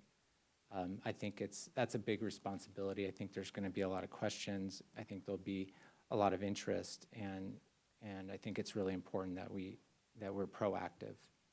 Is proactive, because I'm actually already getting questions. I'm hearing people talk about it, a lot of concern, in various concern, right? And it goes across the board. So I think that would be good. I'd like to continue to track via the dashboards and other information. And I guess with all of that being said, I very much support our level of investment that we're doing, the general direction we're heading, and just commend you for really continuing to kind of think about how we can do better. Thank you. Thank you. Councilor Nixon. Thank you, Madam Mayor. Well, I want to first start by thanking you, Chief, and the department for all your hard work in bringing this plan forward to us. And I want to say that I support the plan that's been presented. But I do have a couple of questions I want to ask that might be on the minds of some folks in our community. Some of them have undoubtedly thought of the SRO program as primarily being a deterrent to mass shootings. You know, that in the wake of Columbine and Newtown and those sort of things, how do we stop this from happening again? And people still talk about SROs as a way to deter those incidents. And some may still feel that way even after we've had some kind of spectacular failures in that regard, with like Parkland and Uvalde and those kind of things, where things didn't work out the way that they hoped. And some of those folks may think that we're compromising student safety by removing SROs from the schools. So could you comment, number one, on whether you think the presence of SROs, not just here but everywhere, has really been much of a deterrent? And do having SROs on campuses really make a difference when it comes to this kind of incident? What do you think would be the impact of this plan on the safety of our students from this kind of active shooter situation? And I think this may have already been addressed, but can you comment on the extent to which all of our officers receive training in how to deal with active shooter situations in schools? I'll say that there is a presentation that we did last year. I think it was July 5th of 2022, I think. Maybe. On active shooter. So we do extensive training with patrol officers, the entire department, on responding to active shooters.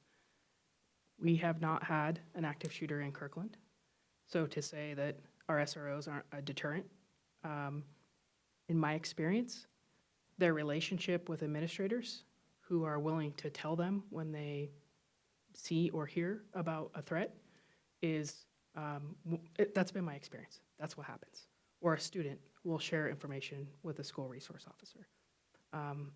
That was the case a year ago, right before graduation, where there were some threats being made online, and there were calls to 911, but there were also calls to the school resource officer. And so I think that continues to be the key in understanding the operations of the school and maintaining relationships. There still has to be contacts with administrators, with counselors, with staff, and again, in my experience, that's been the deterrent, is they're willing to share that information. We have had cases that we've investigated and we've made arrests and did a full investigation to learn that the student that was arrested was not the culprit that they had, and that's on the dashboard, and it explains an arrest that occurred. But that full investigation found that there was another student that had done a very complex, I guess, almost identity theft online, and was making those kind of threats. So I share that to say that we don't just make an arrest, write a report, and are done with it. We do full investigations to ensure that that what happened was correct. So yes, all of our officers do active shooter training, and we work with other, the SROs are working with the other school districts to ensure we understand all the safety plans for the district and for the other schools. But I really think that the student safety also is about relationships and having students trust you to tell you they've seen something or they heard something or there's something been posted online. So in your professional judgment, we would be safe in telling the community that student safety will be just as strong as it is today under the SRO program after we switch to the CRO program. Yes. Thank you. One last question. I do agree with Councilmember Pascal that anytime we do a program, we ought to have success metrics. We ought to know what data that we need to be collecting in order to judge later whether it's working or whether it needs to be fixed. And I know you don't have that available right now, but it would be interesting to understand what that data ought to be, or what data we're collecting now about the program in order to track performance in the future. Thanks. A lot of that was informed by the SRO task force, and it's also informed by what the state requires the school to report on. And I guess I should say, I've been a police officer for 30 years, and I've probably talked to you about this, that school resource officers are something that we've had for 30 years. So this is an evolving program. It is something different. My baby cop self is saying, no, 8 SROs would have been better, or an SRO in every single school would have been better. But relationships are the most important thing. And for beat officers in their district to know their schools as well. So I just had a little baby officer moment that was yelling at me about that last question. But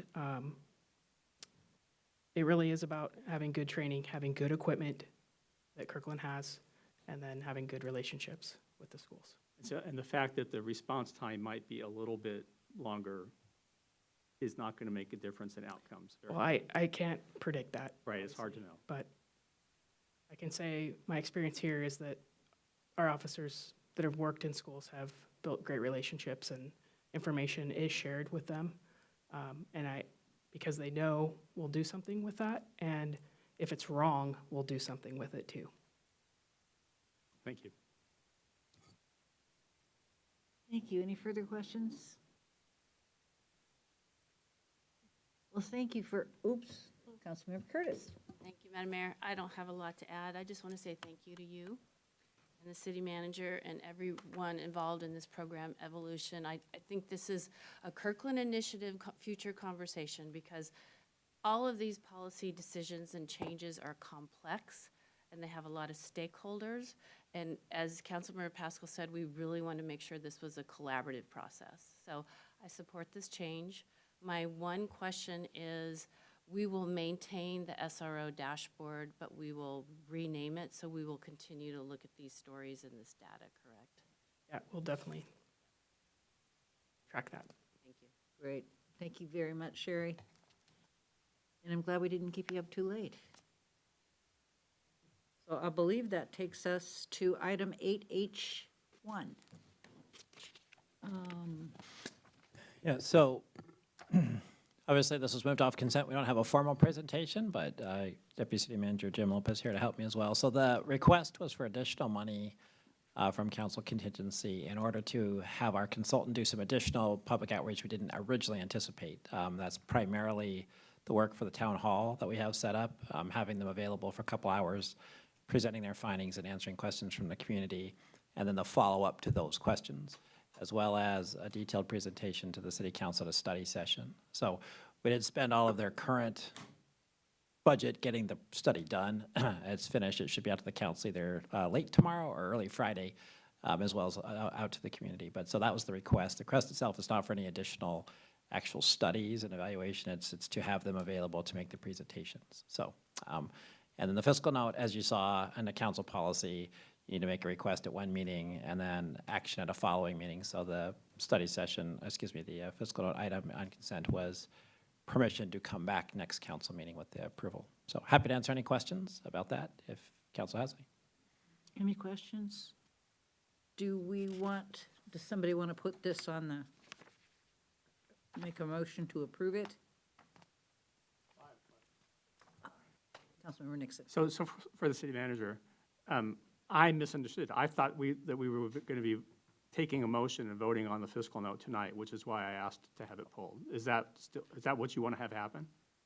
So that's not correct. Yeah, so the unless you suspended the rules to approve it, but the way it was set up is by acting on consent, you're asking us to bring it back to the next meeting for approval, rather than have it be an ask from the council at the end of the council meeting, which is when we traditionally do council special projects. So it's a slightly different way of doing the fiscal note, but because it was the council contingency funding source, which was how you originally funded the study in the first place, but that was last year's budget, so this would be the first call of this year's budget for this program.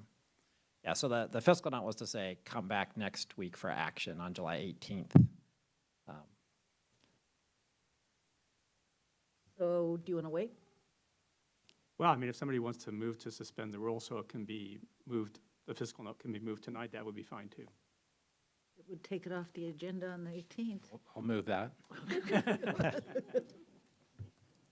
I move to suspend the rules. Okay, it's been moved by Councilmember Pascal, Second? seconded by Councilmember Black to suspend the rules. All those in favor, please signify by saying aye. Aye. Opposed? Motion carries. Deputy Mayor Arnold.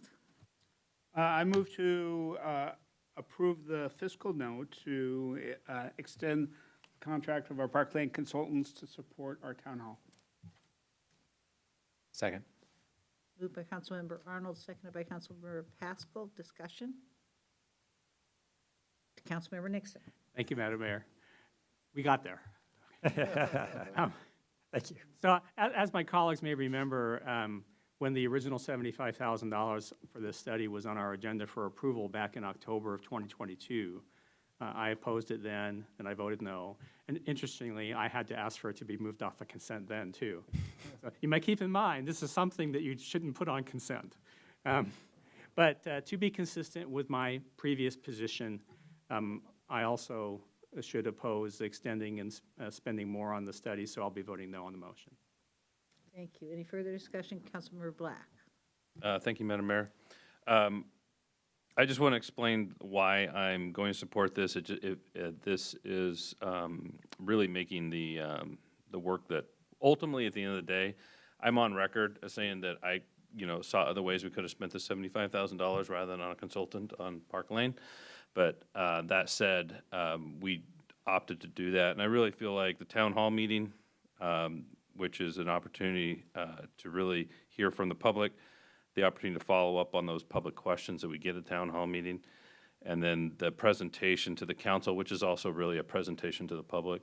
I think those are important enough that I'm going to be supporting this, despite my, I guess, ambivalence, reluctance, whatever it was the first time around. Thanks. Thank you. Any further discussion, Deputy Mayor Arnold? Thank you, Madam Mayor.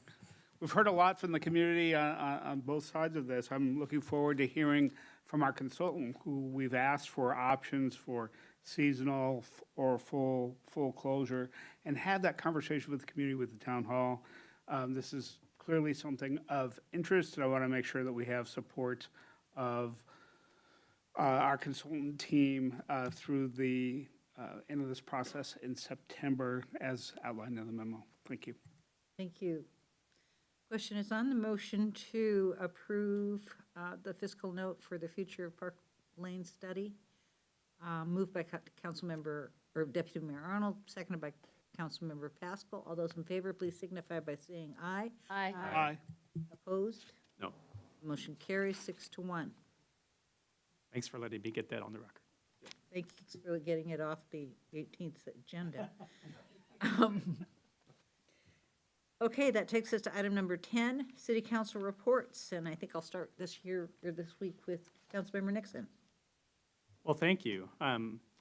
Well, there were, of course, a couple of big things that happened since our last meeting, and our staff did an excellent job on the Kirkland initiative, including the concluding event. I'm sure others might have comments on that, but doing that program has been an ambition of mine for decades. And I certainly hope that we will continue to fund it to be done again and again in the future. I also want to congratulate the city staff on doing a great job on the parade.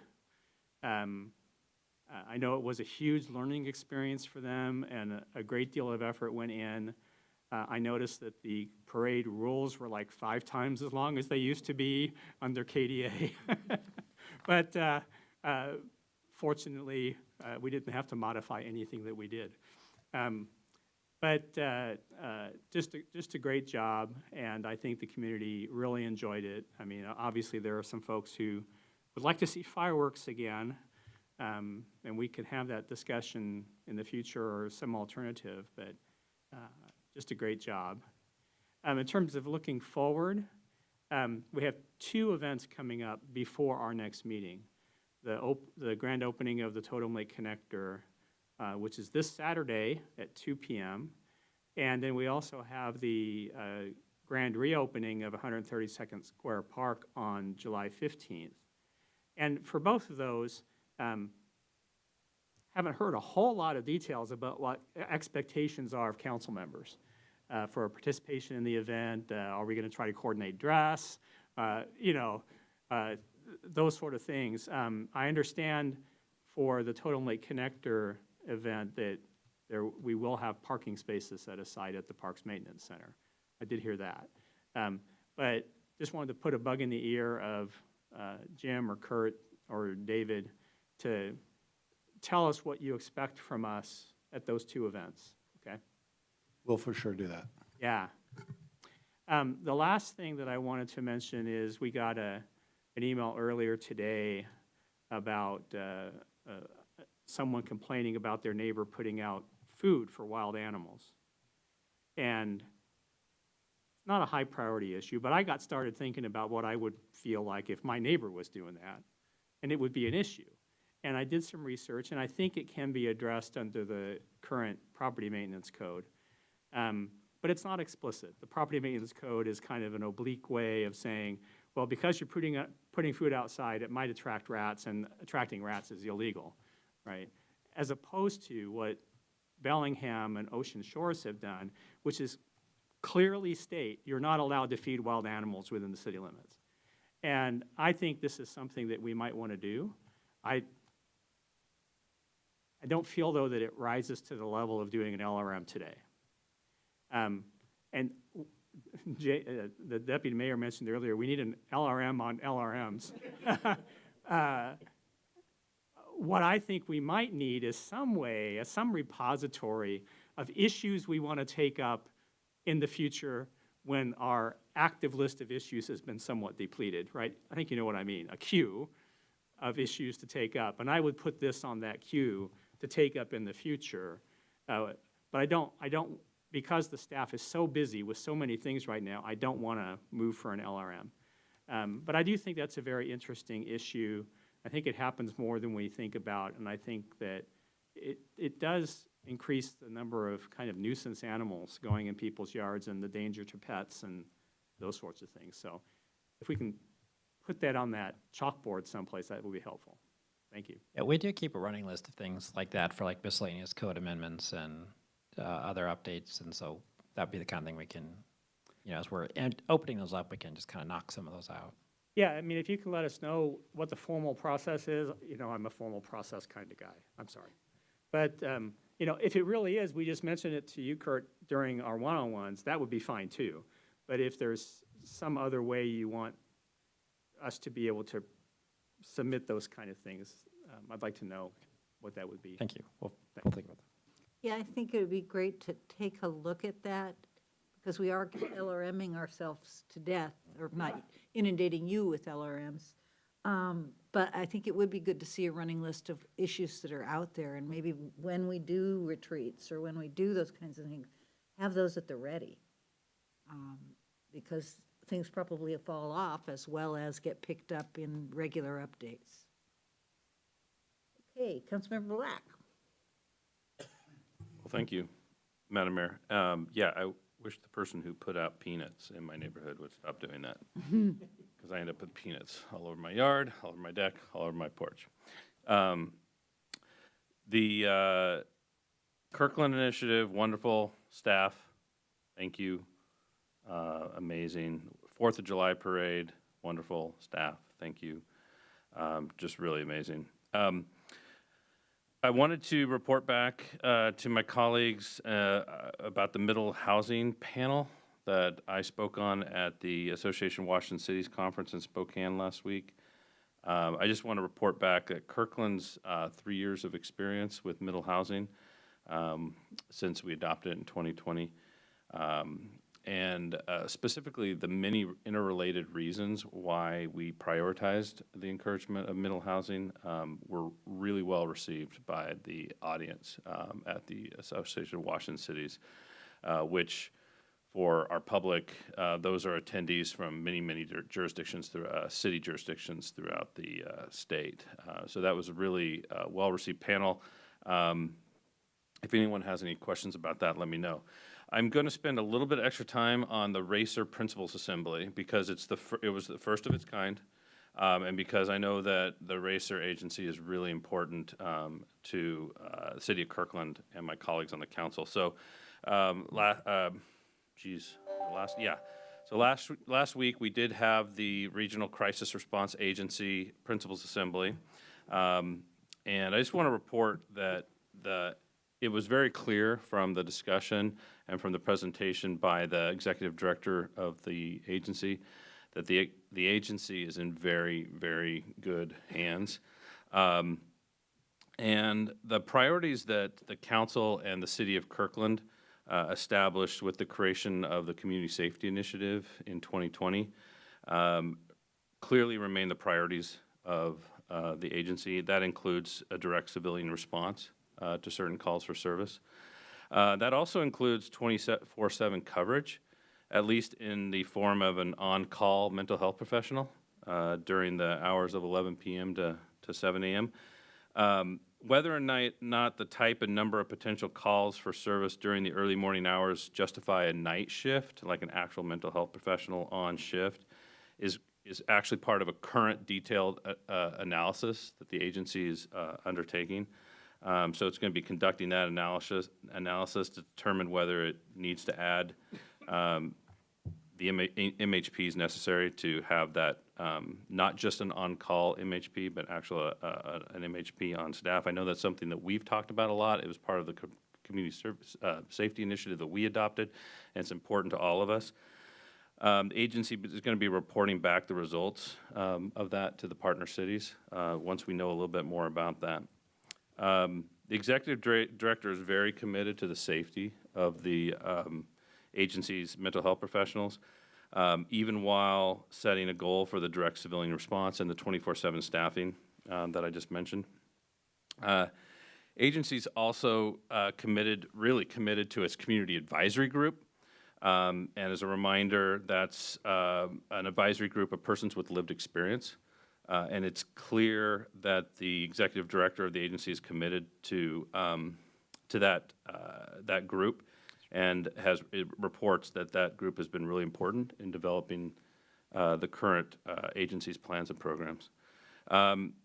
It's expected that for the time being, this is not going to come as a surprise to anyone, the hiring of mental health professionals is going to continue to remain a challenge for the agency, but the executive director is committed to hiring the very best of the best and feels confident that the agency's compensation package, which is an attractive one, will attract the best. A recurring theme is that the agency is basically building the plane while it's flying it. So that will be a continuing challenge, but the agency seems committed to, not just seems, the agency is clearly committed to a superior level of service. It was really, we really got a lot of confidence. This is kind of an important point, as the agency is flying this plane that it's building, it's also going to be naturally identifying other needs within the continuum of care that we've talked about. So while they're learning how to soar, they're also going to be learning that, we need, better traffic control, and we need, lighted runways. And the principals from the 5 partner cities really made it clear that we want the agency really focused on being the best they possibly can. If they identify those kind of gaps in continuous service, that they leverage us as the 5 city partners to really to understand those issues, and then we can take those and run for them while the agency really focuses on doing its job really well. Our partners, I just want to say, our partner cities and their principals are amazing. 2 of the principals have actual experience as in the mental health profession. One has actual direct lived experience. So a really impressive group of principals, really great partnership. It was a great meeting. If any of my colleagues or any members of the public have any questions for me, they should feel free to email me or let staff know. I'm committed to getting answers to everyone's questions, although it should be understood that we may not have answers to all the questions yet. All right, thanks. Great report. Thank you very much. Councilmember Curtis. Thank you, Madam Mayor. I just want to say that bravo to the 4th of July celebration. And the public may not realize, but that takes the entire city staff to put on the parade. Everywhere I looked, I'd see, there's Public Works, and there's Parks, and there's the CMO office. So everybody wearing a safety vest had a huge smile on their face despite the heat, and it's not an easy feat. And I didn't have to be at City Hall at 8 this morning. So everybody turned around and pulled that off and then came into work and launched this meeting, and just well done. That's not easy to do. My other point is not so upbeat. Mr. Zimmerman tonight was particularly hateful, and he was speaking in opposition to his opponent running for Bellevue City Council. So my question is what he is doing here campaigning and inappropriate? Never mind, it's inappropriate, just his language. But yeah, I'm happy to get started with an answer, Councilmember Curtis. It's in the opinion of the Public Disclosure Commission, it's an unlawful use of public facilities to speak in favor of or in opposition to a candidate or a ballot proposition in a public meeting. And that's pretty black and white, and I have personally explained that to Mr. Zimmerman. In terms of how we address public discourse sort of in the moment, it can be really uncomfortable. We do have the ability as a legislative body to maintain order and decorum and to take steps if we believe, if you believe that the business of your meeting is being actually disrupted, to take certain steps under your council policies and procedures, and those include a recess, a break, where staff would have an opportunity to talk someone who's being disruptive into not being disruptive or into leaving, or in a really difficult situation to be removed. There are other things too that council can consider. I mean, one is that although it's a strong policy priority for the council and for the city of Kirkland to hear from community members, items from the audience is an opportunity that you have decided as a body to give the community. And you don't have to extend that. I know you want to, and you will. You could limit remarks to items on your agenda. Some jurisdictions have done that. We haven't, and it's really hard in the moment to say that's not related to business before us. But so those are just things for us as a city to think about. I'm assuming, I think we all assume that we're going to continue to want to hear from community members. Whether you want to decide to limit remarks to items on your agenda is something you could consider. I don't think it's probably where you want to go, just based on my experience of the council. But finally, and then I'll stop, thank you for letting me share some thoughts on this. I think the final issue is if someone is being actually disruptive to the meeting, there's an opportunity that we would have to seize in the moment to pause and take a recess and try to calm things down or remove someone who's being disruptive. Thank you for that. Yeah. And I don't think any of us want to require people to speak specifically to the agenda. But I was asking specifically about the PDC and campaigning and whether it's appropriate to prevent him from. Yeah, the answer to that is no. And with respect to Mr. Zimmerman, I mean, Deputy City Manager Lopez and I have asked him several times to just, we start out items from the audience saying we expect everyone to be treated with dignity and respect, and those are values that the city has, and that's why you are welcome to come to city council meetings at Kirkland and share your views, even though you're not welcome some places because of those views. You are welcome here, but you need to be respectful, and we encourage you to please do that, and don't disrupt our meeting. It's a working process. It's a very difficult situation, and we've been working hard to sort of uphold our values and also not have outbursts during special presentations or to have off-topic speeches that are hurt people, including you. Okay, thank you. Thanks for letting me speak. Anything else? Councilmember Falcone. Thank you, Madam Mayor. Well, thank you for asking that, Councilmember Curtis. That was the first thing on my list to mention, and I've been able to cross that off. So, yes, thank you, City Attorney, for your thoughtful response on that. I just want to echo the kudos for the Kirkland Initiative and all the staff that worked on that and all the community members who came out and participated and gave so much of their time to learn about city and city operations. One of my favorite parts of the night was hearing and reading all the comments from participants and what it meant to them. I'd love to see those. Also, just in speaking with some of the participants, I heard from one of them just in a one-on-one conversation that they've been here for, I think, 8 years, and this is the first time that they've felt like they belonged in this community.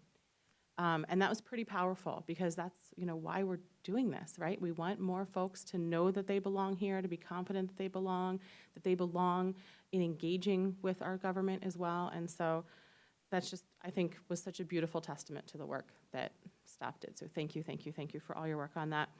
The parade, yes, was awesome yesterday. Thank you to everybody who came out. I'm curious if we have a head count because the crowd seemed massive. It felt really good, a really positive day of community coming together yesterday, and it was just a lot of fun. And I also have heard, I don't even know how many messages I got last night from folks, from friends and neighbors saying, where are the fireworks? And I agree with our reasons for not doing that. I think there's very clear reasons why we're not moving forward with fireworks. And I would love for us to look into doing a drone show in the near future for July 4th. This is something that I know Redmond has been doing for Derby Days. And I hear they do it for about the same length of a typical fireworks show. And their cost has been less than what fireworks have cost in the past. And so I think it's definitely something worth looking into as technology is changing, as it's becoming more popular. Perhaps there's more companies that are providing this service that we could look into that, and maybe even partnering with other cities to do, just save some money, that they do a show over one city and then come to, another city to do a show. There might be some partnerships to save money as well. So I would love for us to at least look into costing what that would be for next year. And I think that would kind of make some of the folks who miss fireworks happy, perhaps not all of them, but would be a really cool experience. I was there last year for the Redmond's first drone show, and it was awesome. It was so beautiful. It was so fun, and they're doing it again this year. So for those of you who didn't get a chance to check it out last year, I hope that you'll be able to check it out this year at their Derby Days.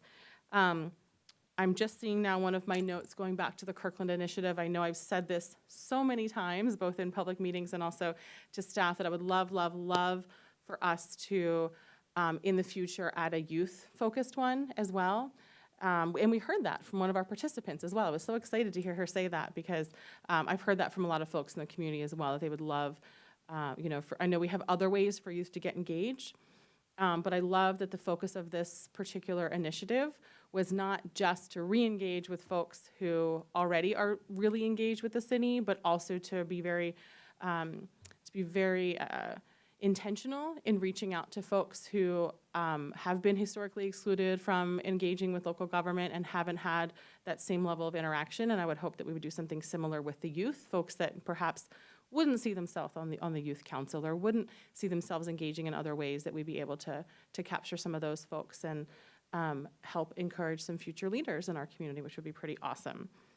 And yeah, looking forward to some of the other things like the TLC Bridge and 132nd Square Park ribbon cuttings coming up. Thank you. Thank you. Councilmember Pascal. Well, I don't really have much to add beyond what's been said, but just echoing the thanks and praise, both on past events and looking forward to the future events here. Thank you. Super. Deputy Mayor Arnold. One addition, on Thursday, June 29th, I was able to attend the Puget Sound Regional Council Safety Summit. This was a mix of transportation staff, elected officials, advocates, and the general public talking about Vision Zero, how we get to no serious injuries or fatalities within our transportation system. There were national speakers from the U.S. Department of Transportation, experts, and other nonprofits. A couple of takeaways I wanted to share. It's the safe system approach, singular. That was new to me. We want to build a single system and think about it that way and not in different silos. Managing speeds was the biggest impact, no pun intended, action that you can take. And then a lot of discussion on how to move quickly, and there's a lot of federal funding available for pilots and innovation. The discussion that happened at PSRC will be in the breakouts, and the ideas generated will be part of a regional safety plan that PSRC will be developing next year. Thank you. Anything else happen at PSRC? I mentioned this at our last meeting, but it is official. The Greater Kirkland Downtown was designated as a regional growth center. This more or less doubles the different pots of funding that we are eligible for transportation improvements in our greater downtown area, which includes Moss Bay and the station area. Thank you for that. Okay, I will wrap it up with, and I'm sorry, the Kirkland Initiative was probably, I was so proud of you all, not just how staff did it, but how engaged that group of people were, both with themselves and with our city, and how excited they were. So that was amazing. I can't wait to be part of more of those. The parade, and I have to say this, for 23 years, at 6 o'clock in the morning, I would arrive in downtown Kirkland, and I would meet a police officer. And that's the first car I would see. When I got there on Saturday morning, or on 4th of July morning, I counted over 25 Kirkland vehicles throughout downtown. It was really incredible. And what I have to say, and I've already said this to Lynn, but I want to say this to staff, to all of you who are involved in it. I had hoped that transitioning the 4th of July to the city of Kirkland was going to be successful. But my biggest worry was that it was somebody else's event, and we sort of foisted it on the city. They had a lot of energy around the new events that they created during COVID. I didn't see that transitioning naturally, and I was wrong. I loved our city yesterday. It was beautiful.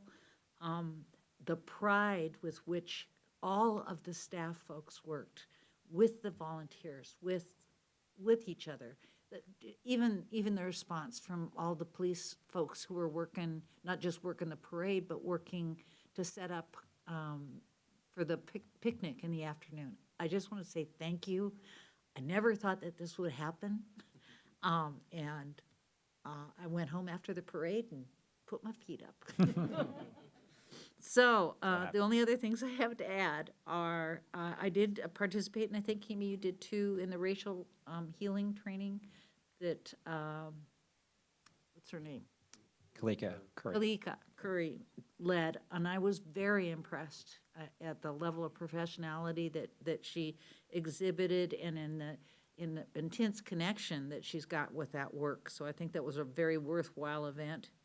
Also had a 4 cities meeting down in my favorite place to go, Lake Tapps, with the cities of Buckley, Sumner, Auburn, Bonnie Lake, and to talk about issues around the lake. They are incredibly pleased at everything that Cascade has been able to do with the lake. They feel like we are real true partners with their cities, and now they're investigating whether or not they're going to help us a little bit with some of the infiltration of invasive plants and stuff in the lake, and that's a really positive outcome. And the other thing is that I met with the large cities, which are like Auburn and Renton and those guys, last week, and all of them had attended AWC. There was a great deal of consternation around the TOD discussion that's already going on. So it's something for you, Councilmember Curtis, I think, to pay some attention to. There is no consensus on what that's going to look like. So I think we need to connect early on with whoever is going to be developing those bills. And with that, I'll turn it over to you, City Manager. Okay, thank you, members. So let me start just with calendar first, because then I have a couple topics to cover, but is there any calendar changes or updates that any council member want?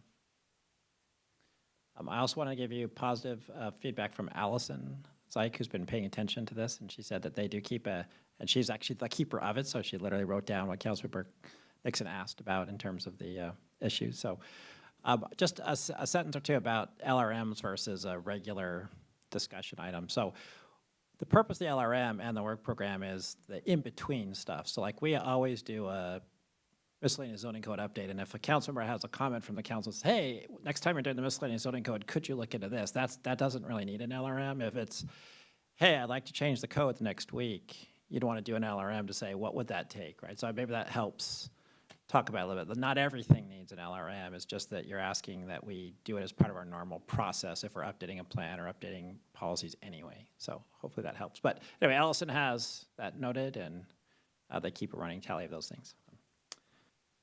But seeing no calendar updates, I just wanted to talk a little about the Pride crosswalk options and also a little about its related social media implications, although I'll save that part for the next council meeting or maybe an email. So as all of you know, we've been assessing the Pride crosswalk and what could be done. I've had a chance to talk with a lot of you individually, but I wanted to share with you that essentially because we have some time, there are some options.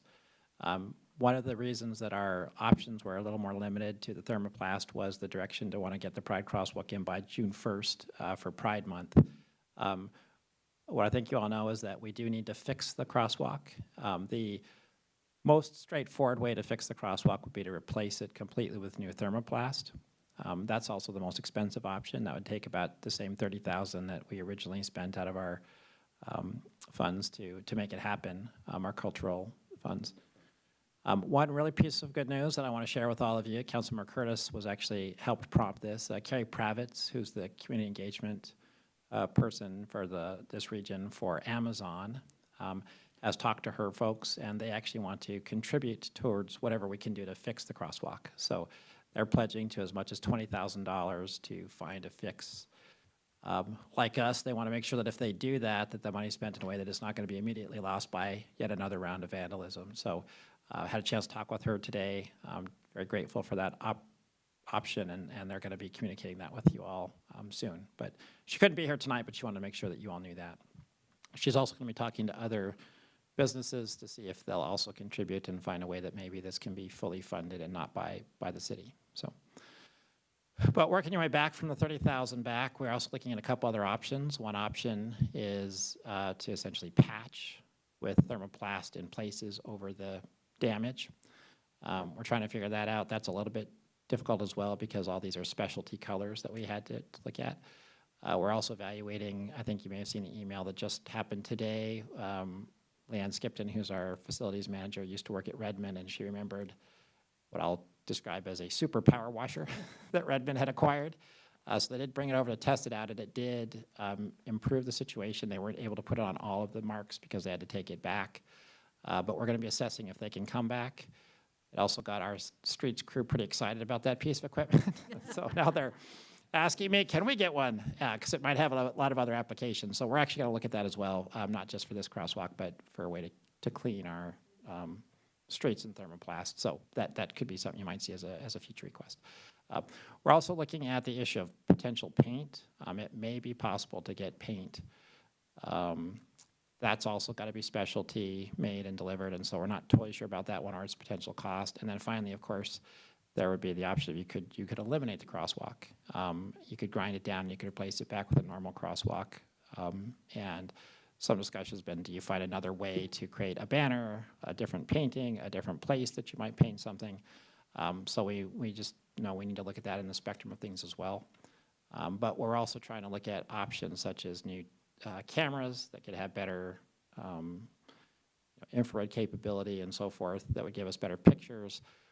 We do know eventually that's a challenge no matter what, because simply not having license plates or covering faces with masks sort of defeat the best possible camera anyway, because not much you can see except a really good view of a vehicle with no license plates. So we're looking at all of these things, and I want to see if council has any particular feedback that you want to share tonight, but we're going to try to cost all these things out and bring them back for action. But we're trying to be thoughtful so that we don't do something that could immediately be destroyed again, and we're just sort of in this endless cycle, but we are trying to make sure we have options for council, and we're continuing to try to repair even as we're looking at all these options. So with that, I'll see if you have questions before. Councilmember Falcone.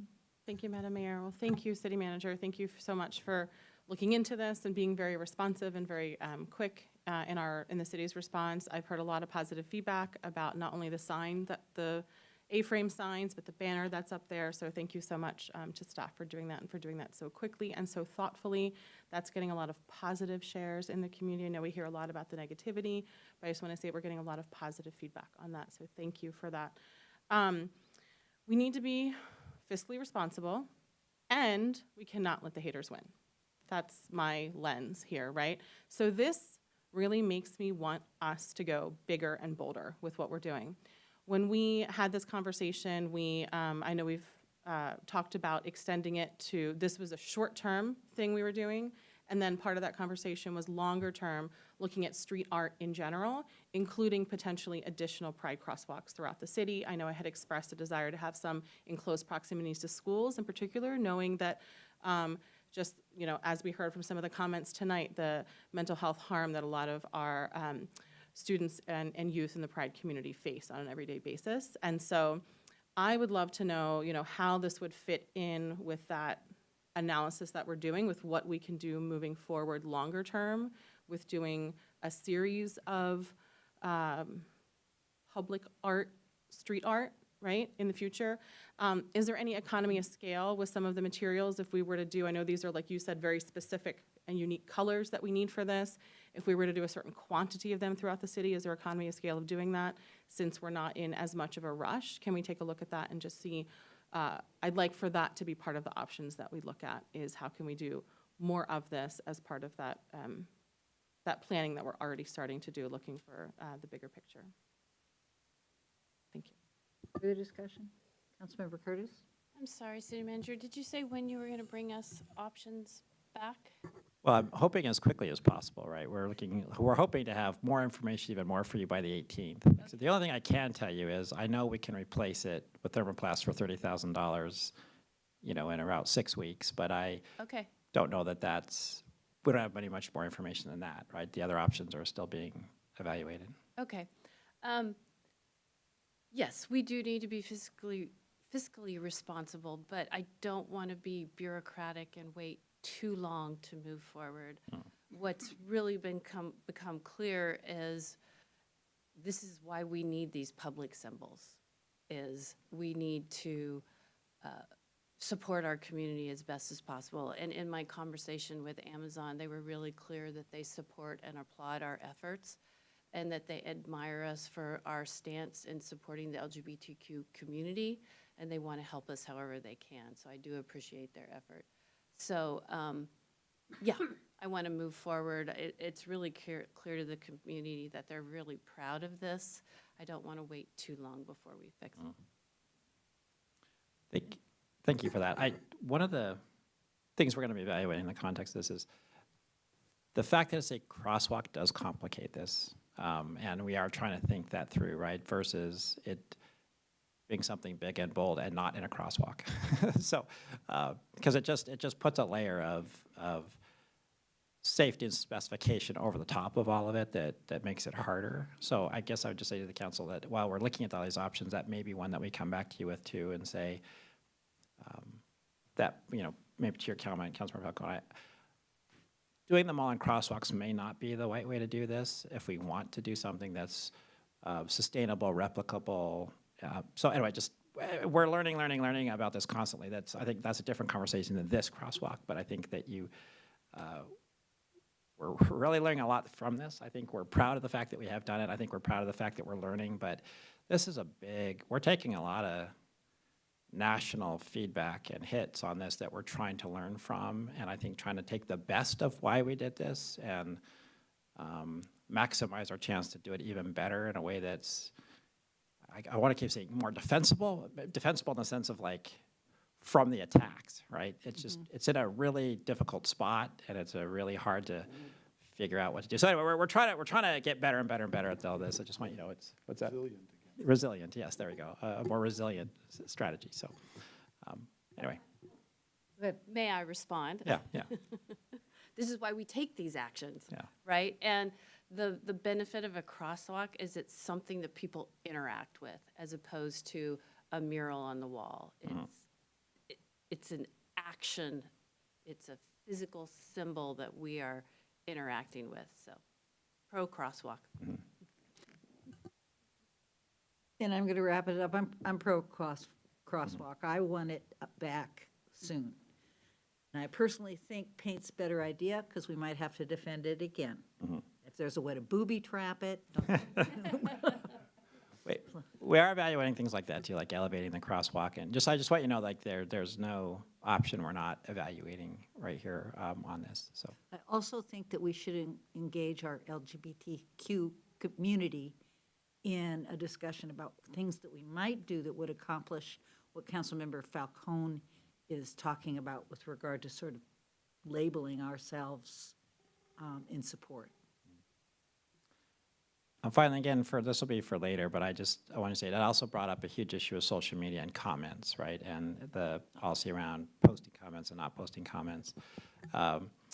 And the tactic which we, I guess, could have thought through and didn't, but the fact that if you close anything, people were posting everywhere. And so we are updating our policies to get at some of those issues. We'll send more information about that.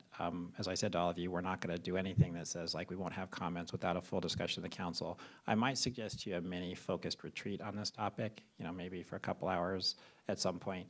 But I want you to know there's two things that already were in place that we're now using. One is we've always said the comment has to be topical to the post. And so when we first kind of got overwhelmed by people taking a social media post on Juanita Beach Park and putting a bunch of things about the Pride Crosswalk, we can delete those because they're not on the topic of that.